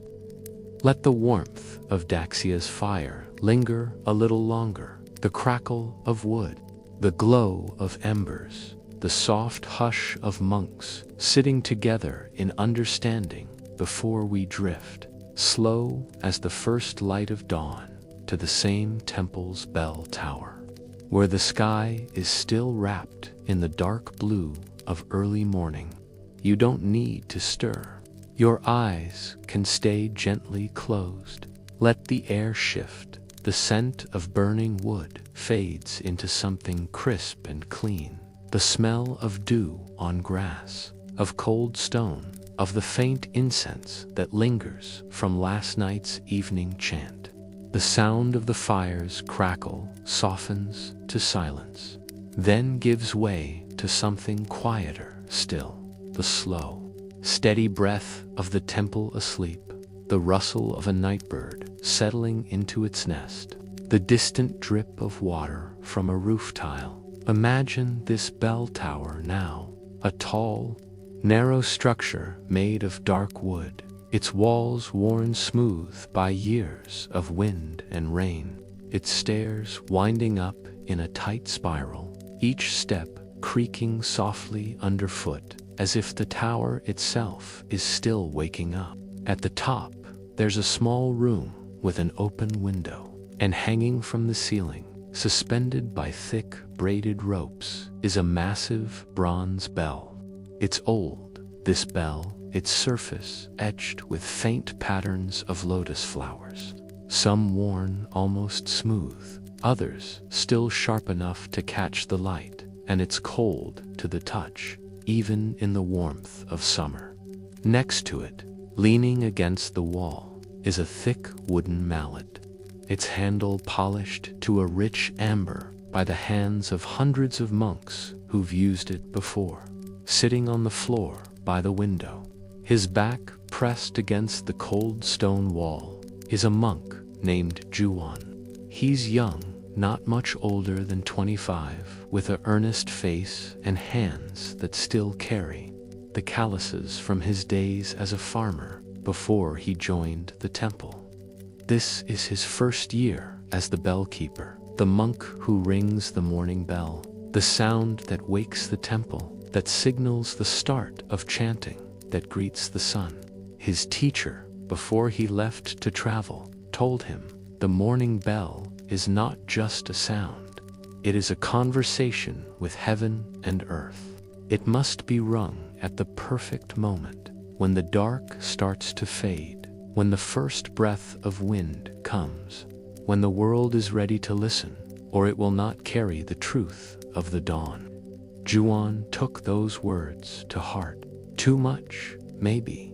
For the past 3 months, he'd barely rung the bell on time. Every morning, he'd climb the tower before the first hint of light, sit by the window and wait for that perfect moment. He'd wait for the first bird to sing once. He'd sat for a quarter of an hour, watching the sky lighten, listening for a sparrow's chirp, but the birds stayed quiet. And by the time one finally sang, the sun was already peeking over the mountain, and the other monks had already started gathering in the hall, confused by the missing bell. He'd wait for the mist to lift. Another morning, the valley was wrapped in thick fog, so thick he could barely see the roof of the main hall, from the bell tower. He'd thought, the bell's sound will get lost in the mist. I need to wait for it to clear. But the mist lingered, and by the time it thinned, the kitchen monks had already started serving porridge. An elder Wu had come to the tower, his face stern, to ask why the bell hadn't rung. He'd wait for the wind to stop. The wind will carry the bell's sound wrong, he'd told himself. It needs to be still, so the sound goes straight up to heaven. But the wind had blown that morning, soft, gentle, just a breath, and he'd waited and waited, until the wind died down, and then he'd hesitated, thinking, is it still enough? By the time he'd finally reached for the mallet, the temple's roosters had already crowed twice, and the young monks were already in the courtyard, doing their morning exercises. Today, he's waiting again. The sky is a deep indigo, streaked with faint hints of purple, the first sign that dawn is coming. The air is cold, cold enough to make his fingers tingle, so he's wrapped his robe tightly around himself, his hands tucked into his sleeves. He's watching the eastern horizon, waiting for the first sliver of gold, the perfect sign, he thinks, that the world is ready for the bell. He sits there, his breath slow, his eyes fixed on the horizon. Time passes. The purple in the sky deepens to pink. A faint glow starts to spread, soft, like someone holding a candle under a piece of silk. Juan's heart beats a little faster. Almost, he thinks. Just a little more. The glow gets brighter. A thin line of gold appears, cutting through the indigo. Juan leans forward, his hands coming out of his sleeves, reaching toward the mallet. Is it too soon? He thinks. What if the gold fades? What if the sky goes dark again? What if the bell is rung too early and heaven doesn't hear it? He hesitates. He waits. The gold line grows thicker, spreading across the horizon, painting the clouds in shades of orange and red. The first ray of sunlight shoots up over the mountain and hits the bell tower window, warm, bright, making the bronze bell glow. Jiwan freezes. He's missed it. Again, a soft sound comes from the stairs, the creak of wood, the light tap of sandals. Juan looks up. Standing in the doorway, holding a small bowl of hot tea, is Mingson, a young novice, no more than 12 years old, with a round face and messy hair that sticks up in all directions. Master Juan, Mingson says, his voice quiet, like he's afraid to disturb the morning. The kitchen monk said, the porridge is almost ready. Is the bell going to ring soon? Juan's face burns. He looks away from Mingson, back at the sun, now fully up, painting the valley in gold. I was waiting for the perfect moment, he says, his voice tight, but I missed it again. Mingson walks over and hands him the bowl of tea. It's warm, warm enough to make his fingers tingle as he takes it. He sips it, ginger tea, spicy and sweet, and feels the warmth spread through his chest. The perfect moment, Mingson says, sitting down next to him, cross-legged. He looks up at the bell, which is glowing in the sunlight, then back at Juan. What's a perfect moment, Master? Juan sighs. He sets the tea bowl down on the floor. It's when the sky is just right, not too dark, not too light. When the wind is still, when the birds are singing, when everything is in place. My teacher said the bell needs to be rung then, so it talks to heaven and earth. Mingson tilts his head. He points at the bell. Does the bell care about the sky? He asks. Or the wind? Or the birds? Jiwan blinks. What do you mean? The bell is just a bell, Mingson says, like it's the most obvious thing in the world. When you hit it, it makes a sound. That's what it does. It doesn't wait for the sky to be pretty. It doesn't wait for the wind to stop. It just rings. He looks at Juan, his eyes wide and clear. Is the sound different if you ring it when the sun is up, instead of when it's still dark? Juan thinks. He remembers the times he'd finally rung the bell late. Yes, but the sound had still been deep, rich, echoing through the valley. It had still woken the monks. It had still made the birds fly up from the trees, singing. It had still felt like a greeting to the day. No, he says, quietly. The sound is the same. Then why wait? Mingson says. He reaches out and touches the bell's rope, just a light tap, like he's afraid to break it. The morning doesn't wait for the bell. The sun comes up anyway. The birds sing anyway. The monks wake up anyway. The bell is just a way to say, I'm here. I see this day. I'm ready. Juan stares at Mingson. The novice is so young, too young, maybe, to understand the importance of the perfect moment. But his words are clear, like water in a stream. He thinks about all the mornings he'd spent waiting, the cold, the anxiety, the guilt when he'd missed the moment.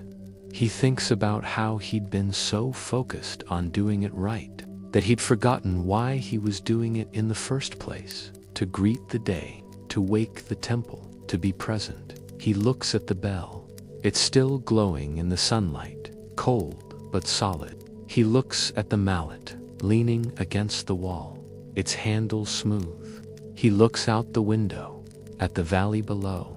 The trees are green. The mist is lifting. The monks are moving around the courtyard, their robes bright in the sun. And in that moment, not a perfect moment, just this moment, he understands. There is no perfect moment. There is only now. He stands up. He walks over to the mallet, picks it up. It's heavier than he remembers, but his hands don't shake. He takes a deep breath, slow, deep, filling his lungs with the cool morning air. He lifts the mallet and swings it, not too hard, not too soft, into the bronze bell. Dong. The sound is deep, rich, echoing through the tower, through the temple, through the valley. It vibrates in his bones, in his chest, in his ears. It's not a perfect sound. It's just a sound. But it's his sound. It's the sound of now. He swings the mallet again. Dong. The birds outside the window take flight, singing. The monks in the courtyard stop what they're doing, looking up at the bell tower, smiling. Mingson claps his hands, quietly, like he's cheering. Juan swings the mallet a third time. Dong.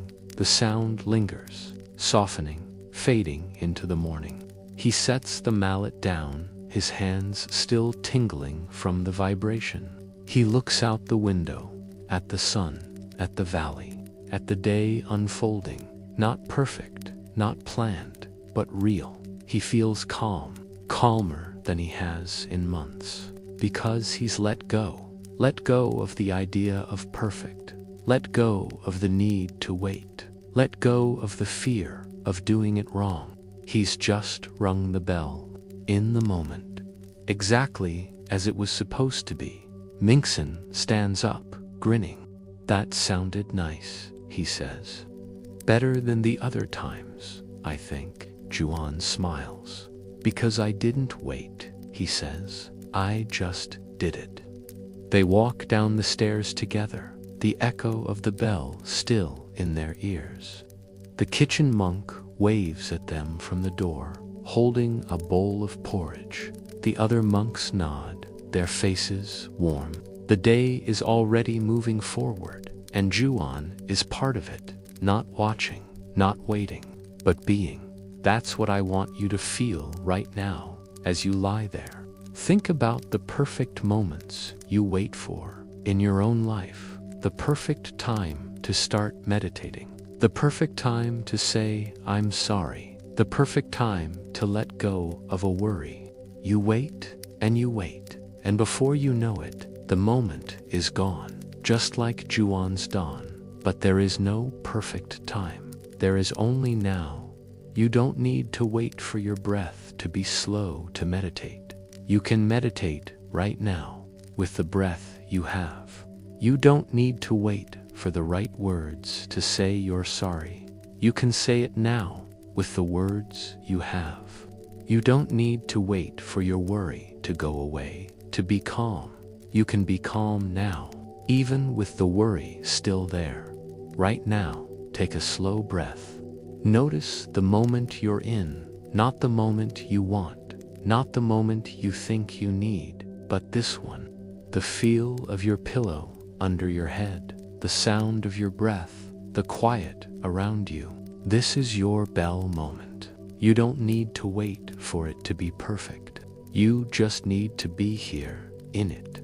The bell in the temple tower has stopped ringing, but its echo is still in the air.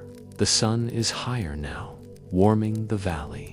Juan is sitting in the dining hall, eating porridge, laughing with Mingson and the other monks. He doesn't think about perfect moments anymore. He thinks about now, and that's enough. Let the echo of the morning bell linger just a little longer, soft, fading like a whisper carried on the autumn wind before we drift, slow as a falling leaf, to a sun-dappled courtyard where autumn has wrapped the world in gold. You don't need to move. Your eyes can stay gently closed. Let the air shift around you. The crispness of the bell tower's dawn fades into something warmer, softer, tinged with the earthy scent of damp soil. The faint sweetness of chrysanthemums still blooming by the wall, and the dry, rustling smell of leaves that have turned from green to amber. The sound of the bell's echo dissolves into something quieter, gentler. The soft crunch of leaves underfoot, the whisper of wind through branches, the distant chatter of monks gathering dried herbs. Imagine this courtyard now, wide, open, with a few ginkgo trees standing tall at its center, their branches bare in places, heavy with golden leaves in others, like they've been dipped in sunlight. The ground is covered in a thick, soft carpet of fallen leaves, ginkgo, maple, pine needles so deep that stepping on them makes a sound like stepping on silk. Sunlight filters through the branches, casting dappled patterns on the leaves below, turning each one into a tiny, glowing mirror. Near the courtyard's edge, there's a small stone bench, and next to it, a patch of soil where a few late chrysanthemums still bloom bright yellow and deep purple, their petals slightly curled from the cool air. Sitting on the stone bench is a young monk named King Xuan. He's in his early 20s, with a gentle face and hands that are always busy tending to the temple's herbs, mending robes, arranging flowers. Today, though, his hands are still. He's holding a single ginkgo leaf in his palm, thin, golden, its edges slightly frayed on, staring at it, his brow furrowed, his lips turned down in a soft frown. Every few moments, a leaf drifts down from the tree above, spinning slowly, and he'll watch it fall, his breath catching a little, like he's witnessing something sad.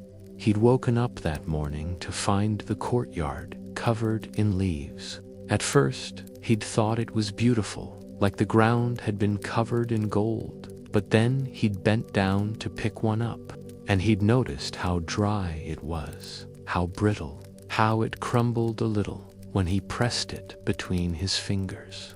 And suddenly, he'd felt a tightness in his chest. Summer is gone, he'd thought. The leaves are dying.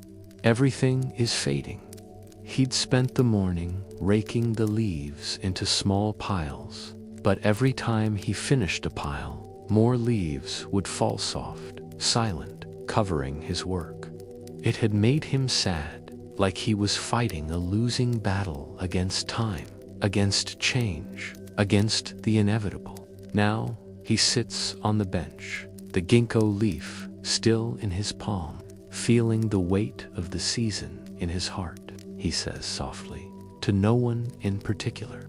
They were so green, so full of life, and now they're just this. He brushes his thumb over the leaf's edge, and a tiny piece breaks off, drifting down to the carpet of leaves below. He sighs.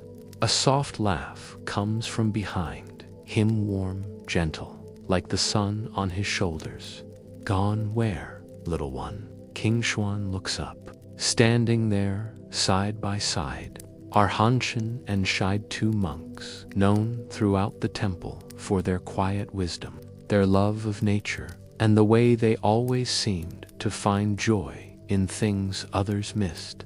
Hanshin is wearing a robe dyed the color of pine needles, his hair tied back with a piece of hemp cord, and he's holding a small basket filled with dried herbs. Shide is in a softer beige robe, and he's carrying a wooden bowl, which he sets down on the bench next to Qingxun. Qingxun stands up, bowing slightly. Elders, Hanshin, Shide. I was just looking at the leaves. Shide sits down on the bench, patting the spot next to him. Sit. Let's look at them together. King Xuan sits, still holding the ginkgo leaf.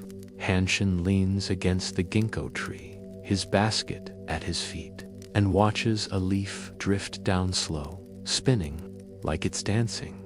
You said the leaves are gone, Hanshin says, his voice quiet, like he's talking to the leaf as much as to King Xuan. But where do you think they go?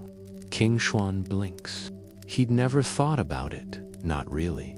He'd just assumed they were gone, lost, never to be seen again. I don't know. They turn brown, they crumble, they disappear. Shide reaches down and picks up a handful of leaves from the ground. He lets them sift through his fingers, the dry edges rustling softly. Do they disappear? He says. Or do they change? He points to the patch of soil next to the chrysanthemums, dark, rich, dotted with small bits of leaf. Look, the leaves fall and they lie on the ground. The rain comes and the wind blows, and little by little they break down, they become part of the soil. And then, next spring, what happens? King Xuan follows his finger to the soil. He thinks about spring, about the ginkgo trees putting out new green leaves, about the chrysanthemums sprouting tiny shoots, about the grass growing thick and soft. They feed the new plants, he says, slowly. The soil gets rich from the leaves, and the new leaves grow. Shide smiles. Exactly. The leaves don't disappear. They go back to the earth, so that new life can grow. It's not an end, King Xuan. It's a circle, like the moon, full, then thin, then full again. Like the rain falling, then evaporating, then falling again. Like our breath, in then out, in then out. Nothing is ever truly gone. It just becomes something else. Hanshin pushes off the tree and walks over, bending down to brush aside a pile of leaves. Underneath, there's a tiny green shoot pail, fragile, just starting to push up through the soil. He points to it, his eyes soft. See that? This little shoot is drinking in the nutrients from the leaves that fell last year. The leaves that you think are gone are helping this shoot grow. They're part of it. They never left. They just changed form. King Xuan leans forward, staring at the shoot. It's so small, so delicate, but there's a strength in it, like it knows exactly what it's doing, exactly where it's going. He looks back at the ginkgo leaf in his hand. It's still dry, still brittle, but suddenly, it doesn't feel like a thing that's gone. It feels like a thing that's waiting to go back to the earth, waiting to become part of something new. I never thought of it that way, he says, his voice quiet, like he's just woken up from a long nap. I just felt sad that summer was over, that the leaves were falling. I wanted things to stay the same. Hanshin sits down next to him, picking up a leaf and turning it over in his hand. Change is hard, isn't it? He says. We get used to the green leaves, the warm sun, the long days. We cling to them like a child clings to a toy because they feel safe, because they feel right. But change is the way of the world. The leaves have to fall so new ones can grow. The days have to get shorter so we can appreciate the long ones when they come back. The cold has to come so we can cherish the warmth. He pauses, looking up at the ginkgo tree. A leaf drifts down, landing in his lap. He picks it up and hands it to King Xuan. Hold this leaf again, but don't see it as something that's dying. See it as something that's going home to the earth, to the soil, to the next generation of leaves. See it as part of the circle. King Xuan takes the leaf.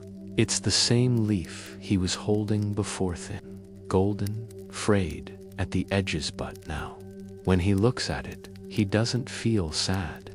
He feels calm, like he's holding a piece of the future, not a piece of the past. He runs his thumb over its surface, and this time, when a tiny piece breaks off, he doesn't sigh. He watches it drift down to the soil, and he smiles. It's beautiful, he says, softly. Shide nods. Everything is beautiful if you look at it the right way. The falling leaf, the sprouting shoot, the fading summer, the coming winter, they're all part of the same song. We just have to stop clinging to one verse long enough to hear the whole melody. They sit there for a long time, the three of them, King Xuan, Hanshan, Shide, watching the leaves fall. The sun moves higher, turning the golden leaves into something almost magical, like they're glowing from within. A soft wind blows, carrying a few leaves across the courtyard, and King Xuan laughs quiet, happy as one lands in his hair. When it's time to go, Hanshin needs to dry his herbs. Shide has to help in the kitchen. King Xuan stands up, tucking the ginkgo leaf into the pocket of his robe, not as a memento of something lost, but as a reminder of change, of circles, of the beauty in letting go. As he walks away, he bends down and picks up a handful of leaves, scattering them over the patch of soil where the tiny shoot grows. Thank you, he whispers, to the leaves, to the earth, to the quiet wisdom of Hanshin and Shide. That's what I want you to feel right now as you lie there. Think about the falling leaves in your own life, the things that change, the things that fade, the things you wish would stay the same. A job that ended, a relationship that shifted, a feeling of peace that came and went. You might cling to the green leaf days, feeling sad that they're gone, just like King Xuan did. But what if you saw them as part of a circle? What if you saw that even the things that end are just becoming something new? The leaves don't fight falling. They don't cling to the branches, screaming to stay.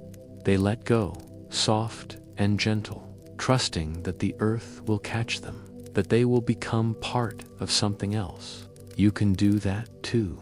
You can let go of the sadness of change and trust that even in the falling, there is beauty. Even in the fading, there is new life. Right now, take a slow breath. Imagine holding a golden leaf in your palm, dry, brittle, but beautiful. Feel it in your hand, then let it go. Watch it drift down, slow and soft, to the earth below. And as you let go of a little bit of the sadness. You're holding sadness about change, sadness about loss, sadness about things not being the way you wanted. Let it drift away like the leaf, and trust that it will become part of something new. The ginkgo leaves are still falling in that courtyard. Hanshin is hanging his herbs too dry. Shide is stirring a pot of soup in the kitchen.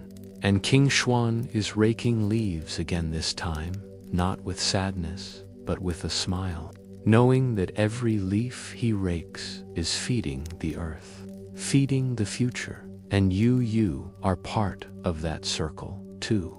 You are not just falling or fading. You are growing, changing, becoming something new. Every breath, every moment, every quiet night. Let the soft rustle of Hanshin and Shide's fallen leaves linger golden, quiet, settling into the earth like a gentle sigh before we drift, slow as a ship's sail filling with wind, to the edge of the sea where the sky and water blend into one soft blue. You don't need to stir. Your eyes can stay gently closed. Let the air shift. The earthy scent of autumn soil fades into something saltier, brighter, tinged with the tang of sea spray, the warm smell of sun-warmed wood, and the faint, dry aroma of hemp ropes coiled on a ship's deck. The sound of falling leaves softens to silence, then gives way to the steady splash of waves against a wooden hull, the creak of masts, and the distant call of seagulls wheeling high above. Imagine this ship now, a sturdy wooden vessel, its hull worn smooth by years of sailing, its sails dyed a deep indigo that catches the sunlight like a patch of sky. It bobs gently on the waves, not racing, not struggling, just moving with the ocean's rhythm, carrying a small group of monks, their robes folded neatly in canvas bags, their hands busy with prayer beads or rolls of sacred sutras. The deck is warm underfoot, heated by the midday sun. And if you lean against the mast in your mind, you can feel the slight sway of the ship, like being rocked in a soft cradle. At the bow of the ship stands monk Jiangzhen. He is middle-aged, his face lined with the marks of sun and wind, but his posture is straight, steady, like a pine tree rooted on a mountain. His hair is tied back with a white cloth, and in his hands he holds a small wooden scroll case, its surface carved with tiny lotus flowers, gifts from the monks he'd taught in China. For years, Jianzhen had dreamed of this journey, crossing the sea to Japan, to share the teachings of the Buddha, to help build temples, to pass on the wisdom he'd spent a lifetime learning. This was his 6th attempt. 5 times before, storms had destroyed his ships. Illness had delayed him. Officials had blocked his path, but he'd never given up. He'd clung to the belief that this was his purpose, to bring the Dharma across the water, to plant seeds of peace in a new land. But something had changed on this journey.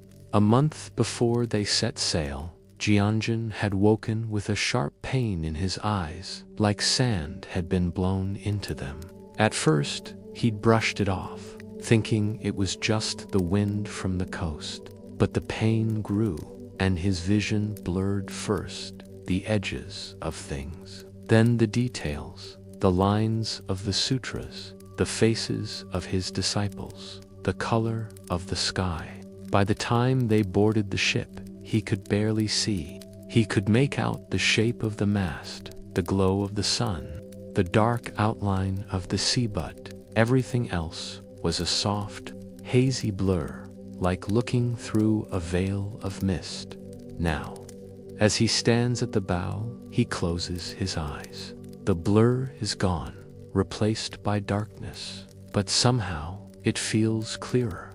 He can hear the waves more sharply, splash, slide, sigh against the hull. He can smell the sea more deeply, salt and sun, and something alive, something ancient. He can feel the wind on his face, warm, steady, carrying the promise of distant shores.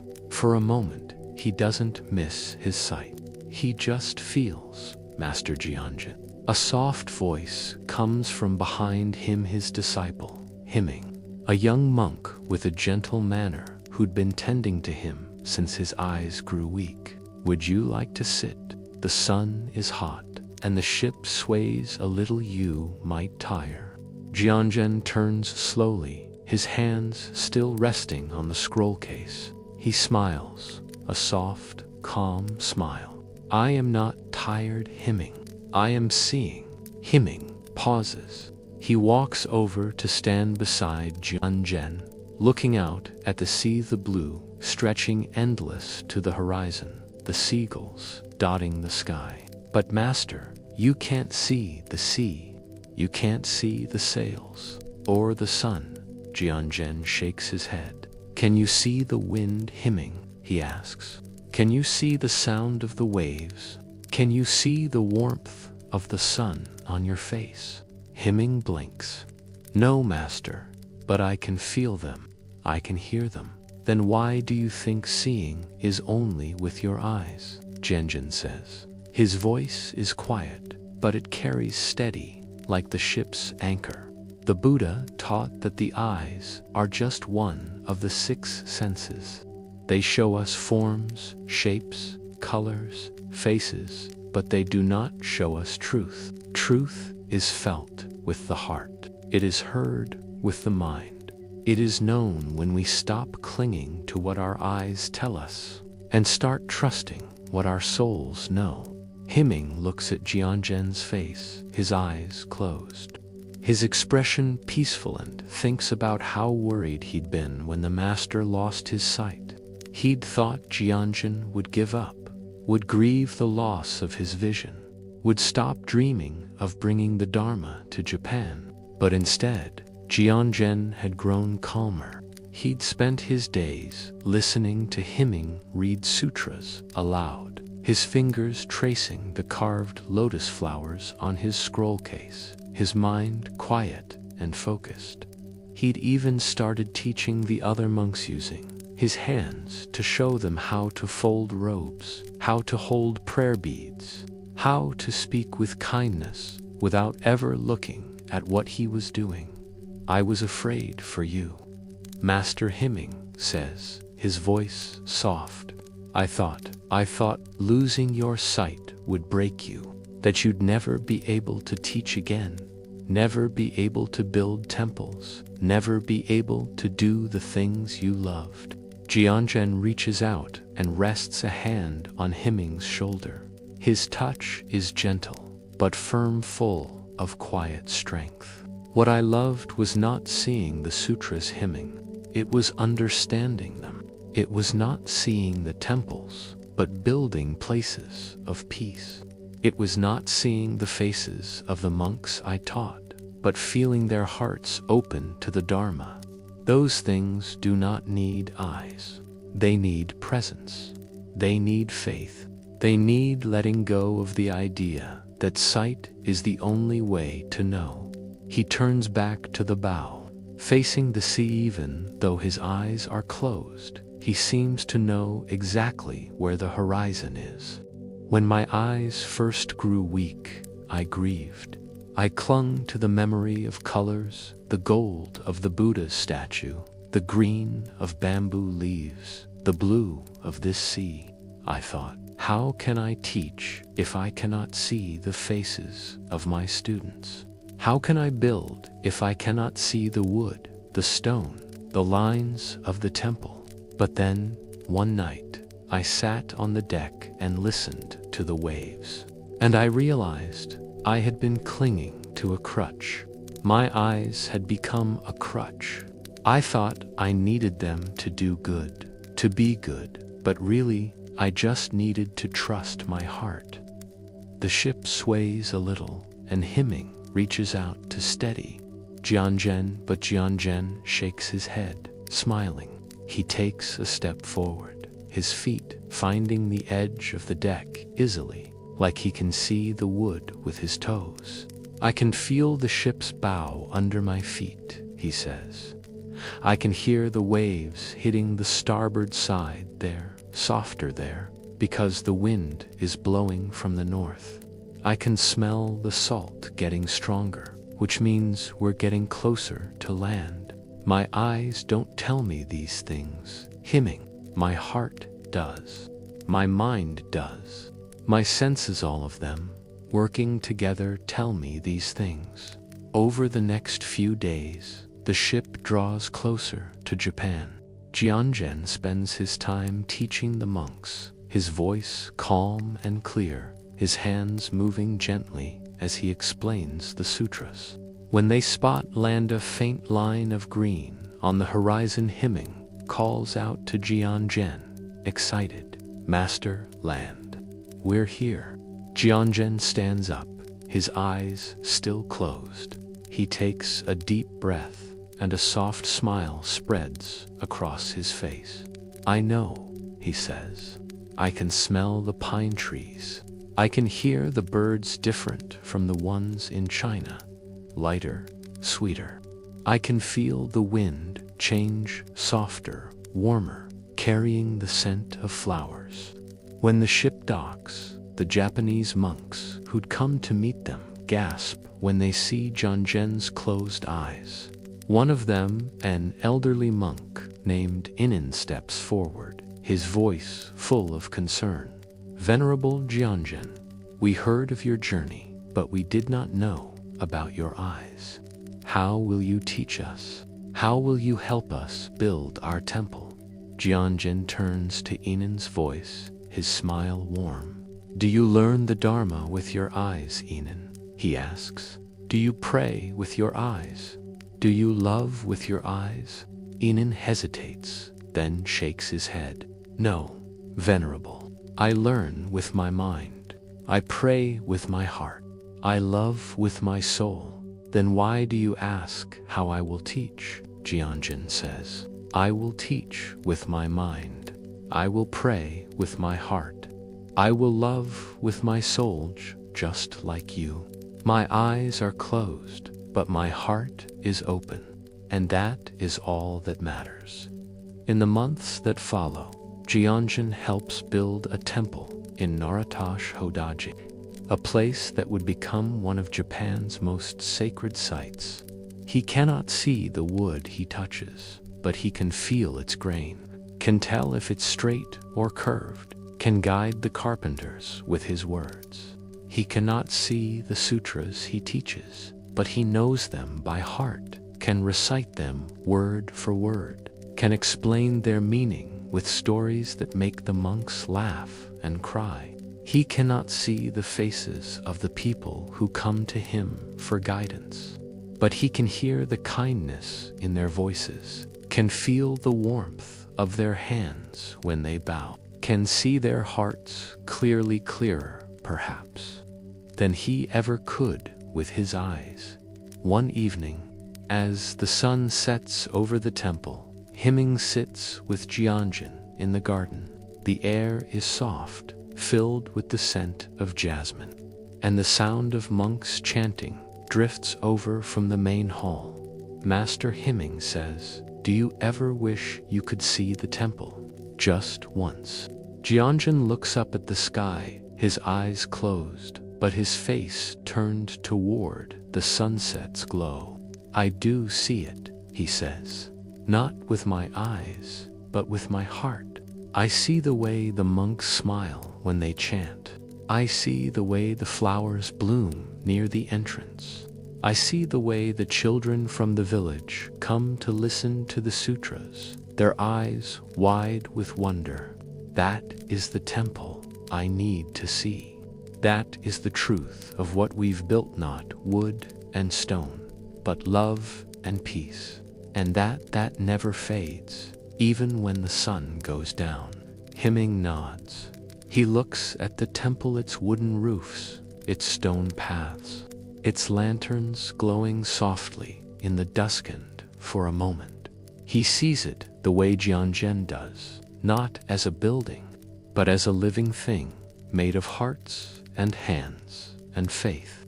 He realizes that Jianzhen had never lost anything when he lost his sight. He'd gained something, the ability to see beyond form, beyond what the eyes can show, to the truth that lies in every heart. That's what I want you to feel right now as you lie there. Think about the blindness in your own life, the things you think you're missing, the crutches you cling to, the chehand you believe holds you back, a talent you don't have, a situation you can't change, a part of yourself you wish was different. You might think, I can't be happy without this. I can't be peaceful without that. I can't be whole without it. But Jianzhen's story tells us, wholeness isn't in having everything we think we need. It's in letting go of the idea that we need those things to be complete. Your eyes might not see the beauty around you right now, but your heart can. Your mind might not have all the answers, but your soul can trust. You might feel like you're missing something, but what you already have in this moment is enough.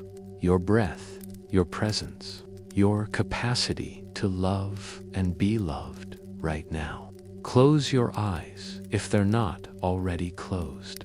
Take a slow breath in and feel the air fill your lungs. Breathe out and let go of any thought that you're missing something. Let go of the idea that you need anything more than what you have right now.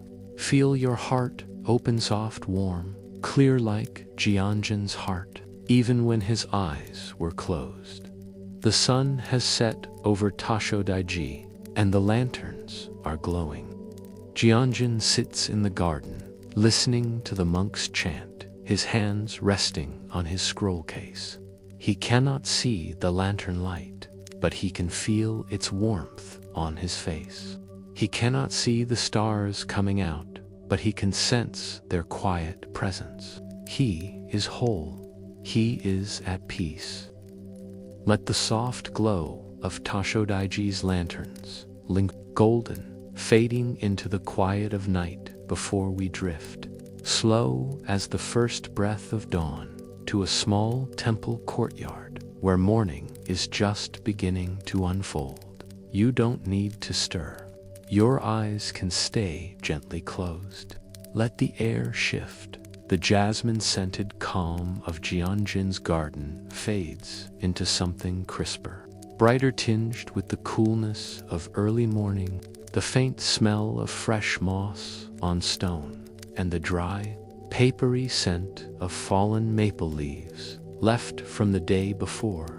The sound of chanting softens to silence, then gives way to a new sound, slow, steady, rhythmic, shush, swish, shush, the sound of a broom brushing over stone. Imagine this courtyard now small, square, surrounded by low wooden walls, draped with ivy that still holds dew. The stone slabs are cool underfoot, each one worn smooth by decades of footsteps and brooms. Scattered across the ground are maple leaves, crimson and amber, their edges curled from the night's chill, and a few pine needles that have drifted down from the old pine tree in the corner. Near the gate, there's a wooden shed where cleaning tools are stored, brooms made of straw, wooden dustpans, buckets with chipped edges. And in the center of the courtyard, sweeping slowly, is Ikkyu, Ikkyu is not like the other monks. He doesn't wear crisp, unwrinkled robes. His is a little frayed at the cuffs, stained with a smudge of dirt from the garden. He doesn't sit for hours in deep meditation in the main hall, or spend his days poring over ancient sutras in the library. Most mornings, you'll find him here in the courtyard, with a straw broom in his hands, sweeping the leaves and pine needles, one slow stroke at a time. He holds the broom with both hands, his fingers wrapped loosely around the wooden handle. Not too tight, like he's holding a bird that might fly away if he squeezes. His posture is straight but relaxed, his shoulders not hunched, his back not strained. With each stroke, he moves the broom in a wide, even arc, down to the left, gathering a handful of leaves, up to the right, guiding them into a small pile. He doesn't hurry, he doesn't rush, he just sweeps focused.com like every stroke is a prayer. This morning, a young disciple named Takeshi stands in the shadows of the ivy wall, watching him. Takeshi is new to the temple, only a month in, and he's confused. He'd come to the temple hoping to learn real Zen, how to meditate for hours without distraction, how to achieve enlightenment, how to hear the sound of one hand clapping a riddle he'd heard the elder monks talking about. But so far, all he'd seen Ikkyu do is sweep. Sweep in the morning, sweep after lunch, sometimes sweep again in the evening if a few more leaves had fallen. Master Ikkyu, Takeshi says, finally, stepping out of the shadows. His voice is quiet, like he's afraid to break the calm of the morning. Ikkyu stops sweeping. He sets the broom down gently, leaning it against his leg, and turns to Takeshi. His eyes are soft, crinkled at the corners, like he's smiled a lot in his life. And he doesn't look annoyed, just curious. Yes, young one. Takeshi fidgets with the edge of his robe. I don't mean to be rude, but why do you sweep so much? Isn't there more to Zen than cleaning the courtyard? Ikkyu smiles. He gestures to the broom, then to the pile of leaves at his feet. What do you think Zen is, Takeshi? Takeshi's face lights up finally, a chance to show what he's learned. Zen is meditation. It's finding enlightenment. It's understanding the big questions: why we're here, what life means, how to let go of suffering. He pauses, then adds, quieter, it's not sweeping leaves. Ikkyu nods, like he's heard this 100 times before. He picks up the broom again, but doesn't start sweeping, just holds it, letting his fingers brush the straw. Let me ask you this. When you sit to meditate, what do you do? I try to empty my mind, Takeshi says. I try to focus on my breath. I try not to think about anything. And does that work? Ikkyu says. Takeshi's shoulders slump. No. I think about my family. I think about what we'll have for lunch. I think about whether I'm meditating right. My mind is always racing. Ikkyu nods again. He takes a step toward the pile of leaves, then sweeps one slow stroke, gathering a few more maple leaves, adding them to the pile. The broom makes a soft shush sound against the stone. Watch, he says. When I sweep, where is my mind? Takeshi watches. He sees Ikkyu's eyes focus on the broom's path. He sees his hands adjust slightly, just enough to keep the stroke even. He sees his breath slow, deep, matching the rhythm of the sweep. There's no hurry in his movements, no distraction, no worry about whether he's sweeping right. I don't know, Takeshi says. Where is your mind? Here, Ikkyu says. he taps the broom against the stone. Once, soft, in the feel of the handle under my hands, in the sound of the straw brushing the stone, in the way the leaves curl when they're swept into the pile. My mind isn't anywhere else. It's not thinking about yesterday. It's not worrying about tomorrow. It's just here, with the broom, with the leaves. With this moment, he sets the broom down and gestures for Takeshi to come closer. You think Zen is something special, something you have to reach for, something you have to achieve. But Zen is not in the mountains. It's not in the sutras. It's not in hours of meditation. It's in the sweeping. It's in the pouring of tea. It's in the folding of robes.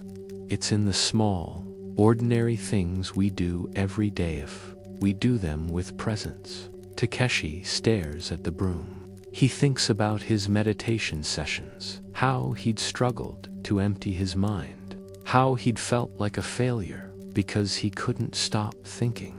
He thinks about how he'd walked past the courtyard a dozen times, seeing Ikkyu sweep, but never seeing him, never noticing the calm in his movements, the focus in his eyes. Can I try? Takeshi says, his voice quiet.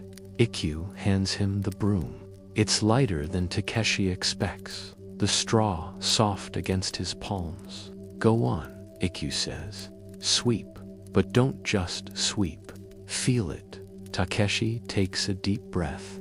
He holds the broom like Ikkyu did, loose, not tightened, makes his first stroke.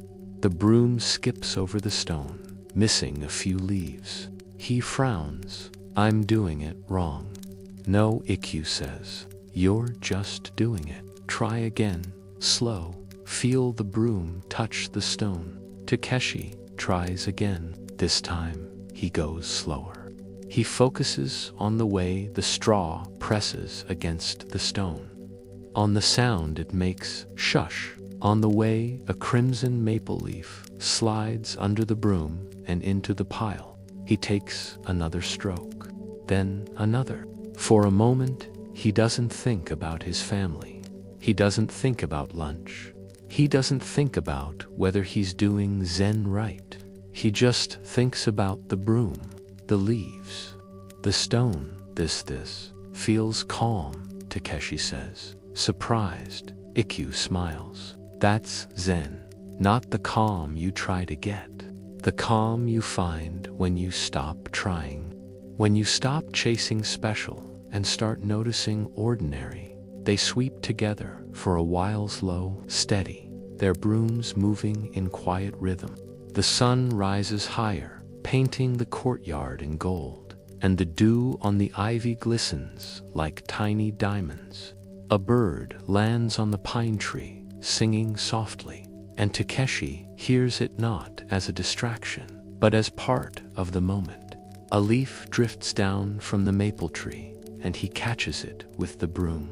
Smiling dot when the courtyard is clean, no leaves, no pine needles, just smooth stone. Takeshi sets the broom down.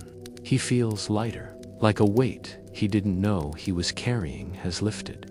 He looks at Ikkyu, and he understands now. He'd been looking for Zen in the big things, but it was always in the small ones, in the sweep of a broom, in the breath of a morning, in the quiet of just being.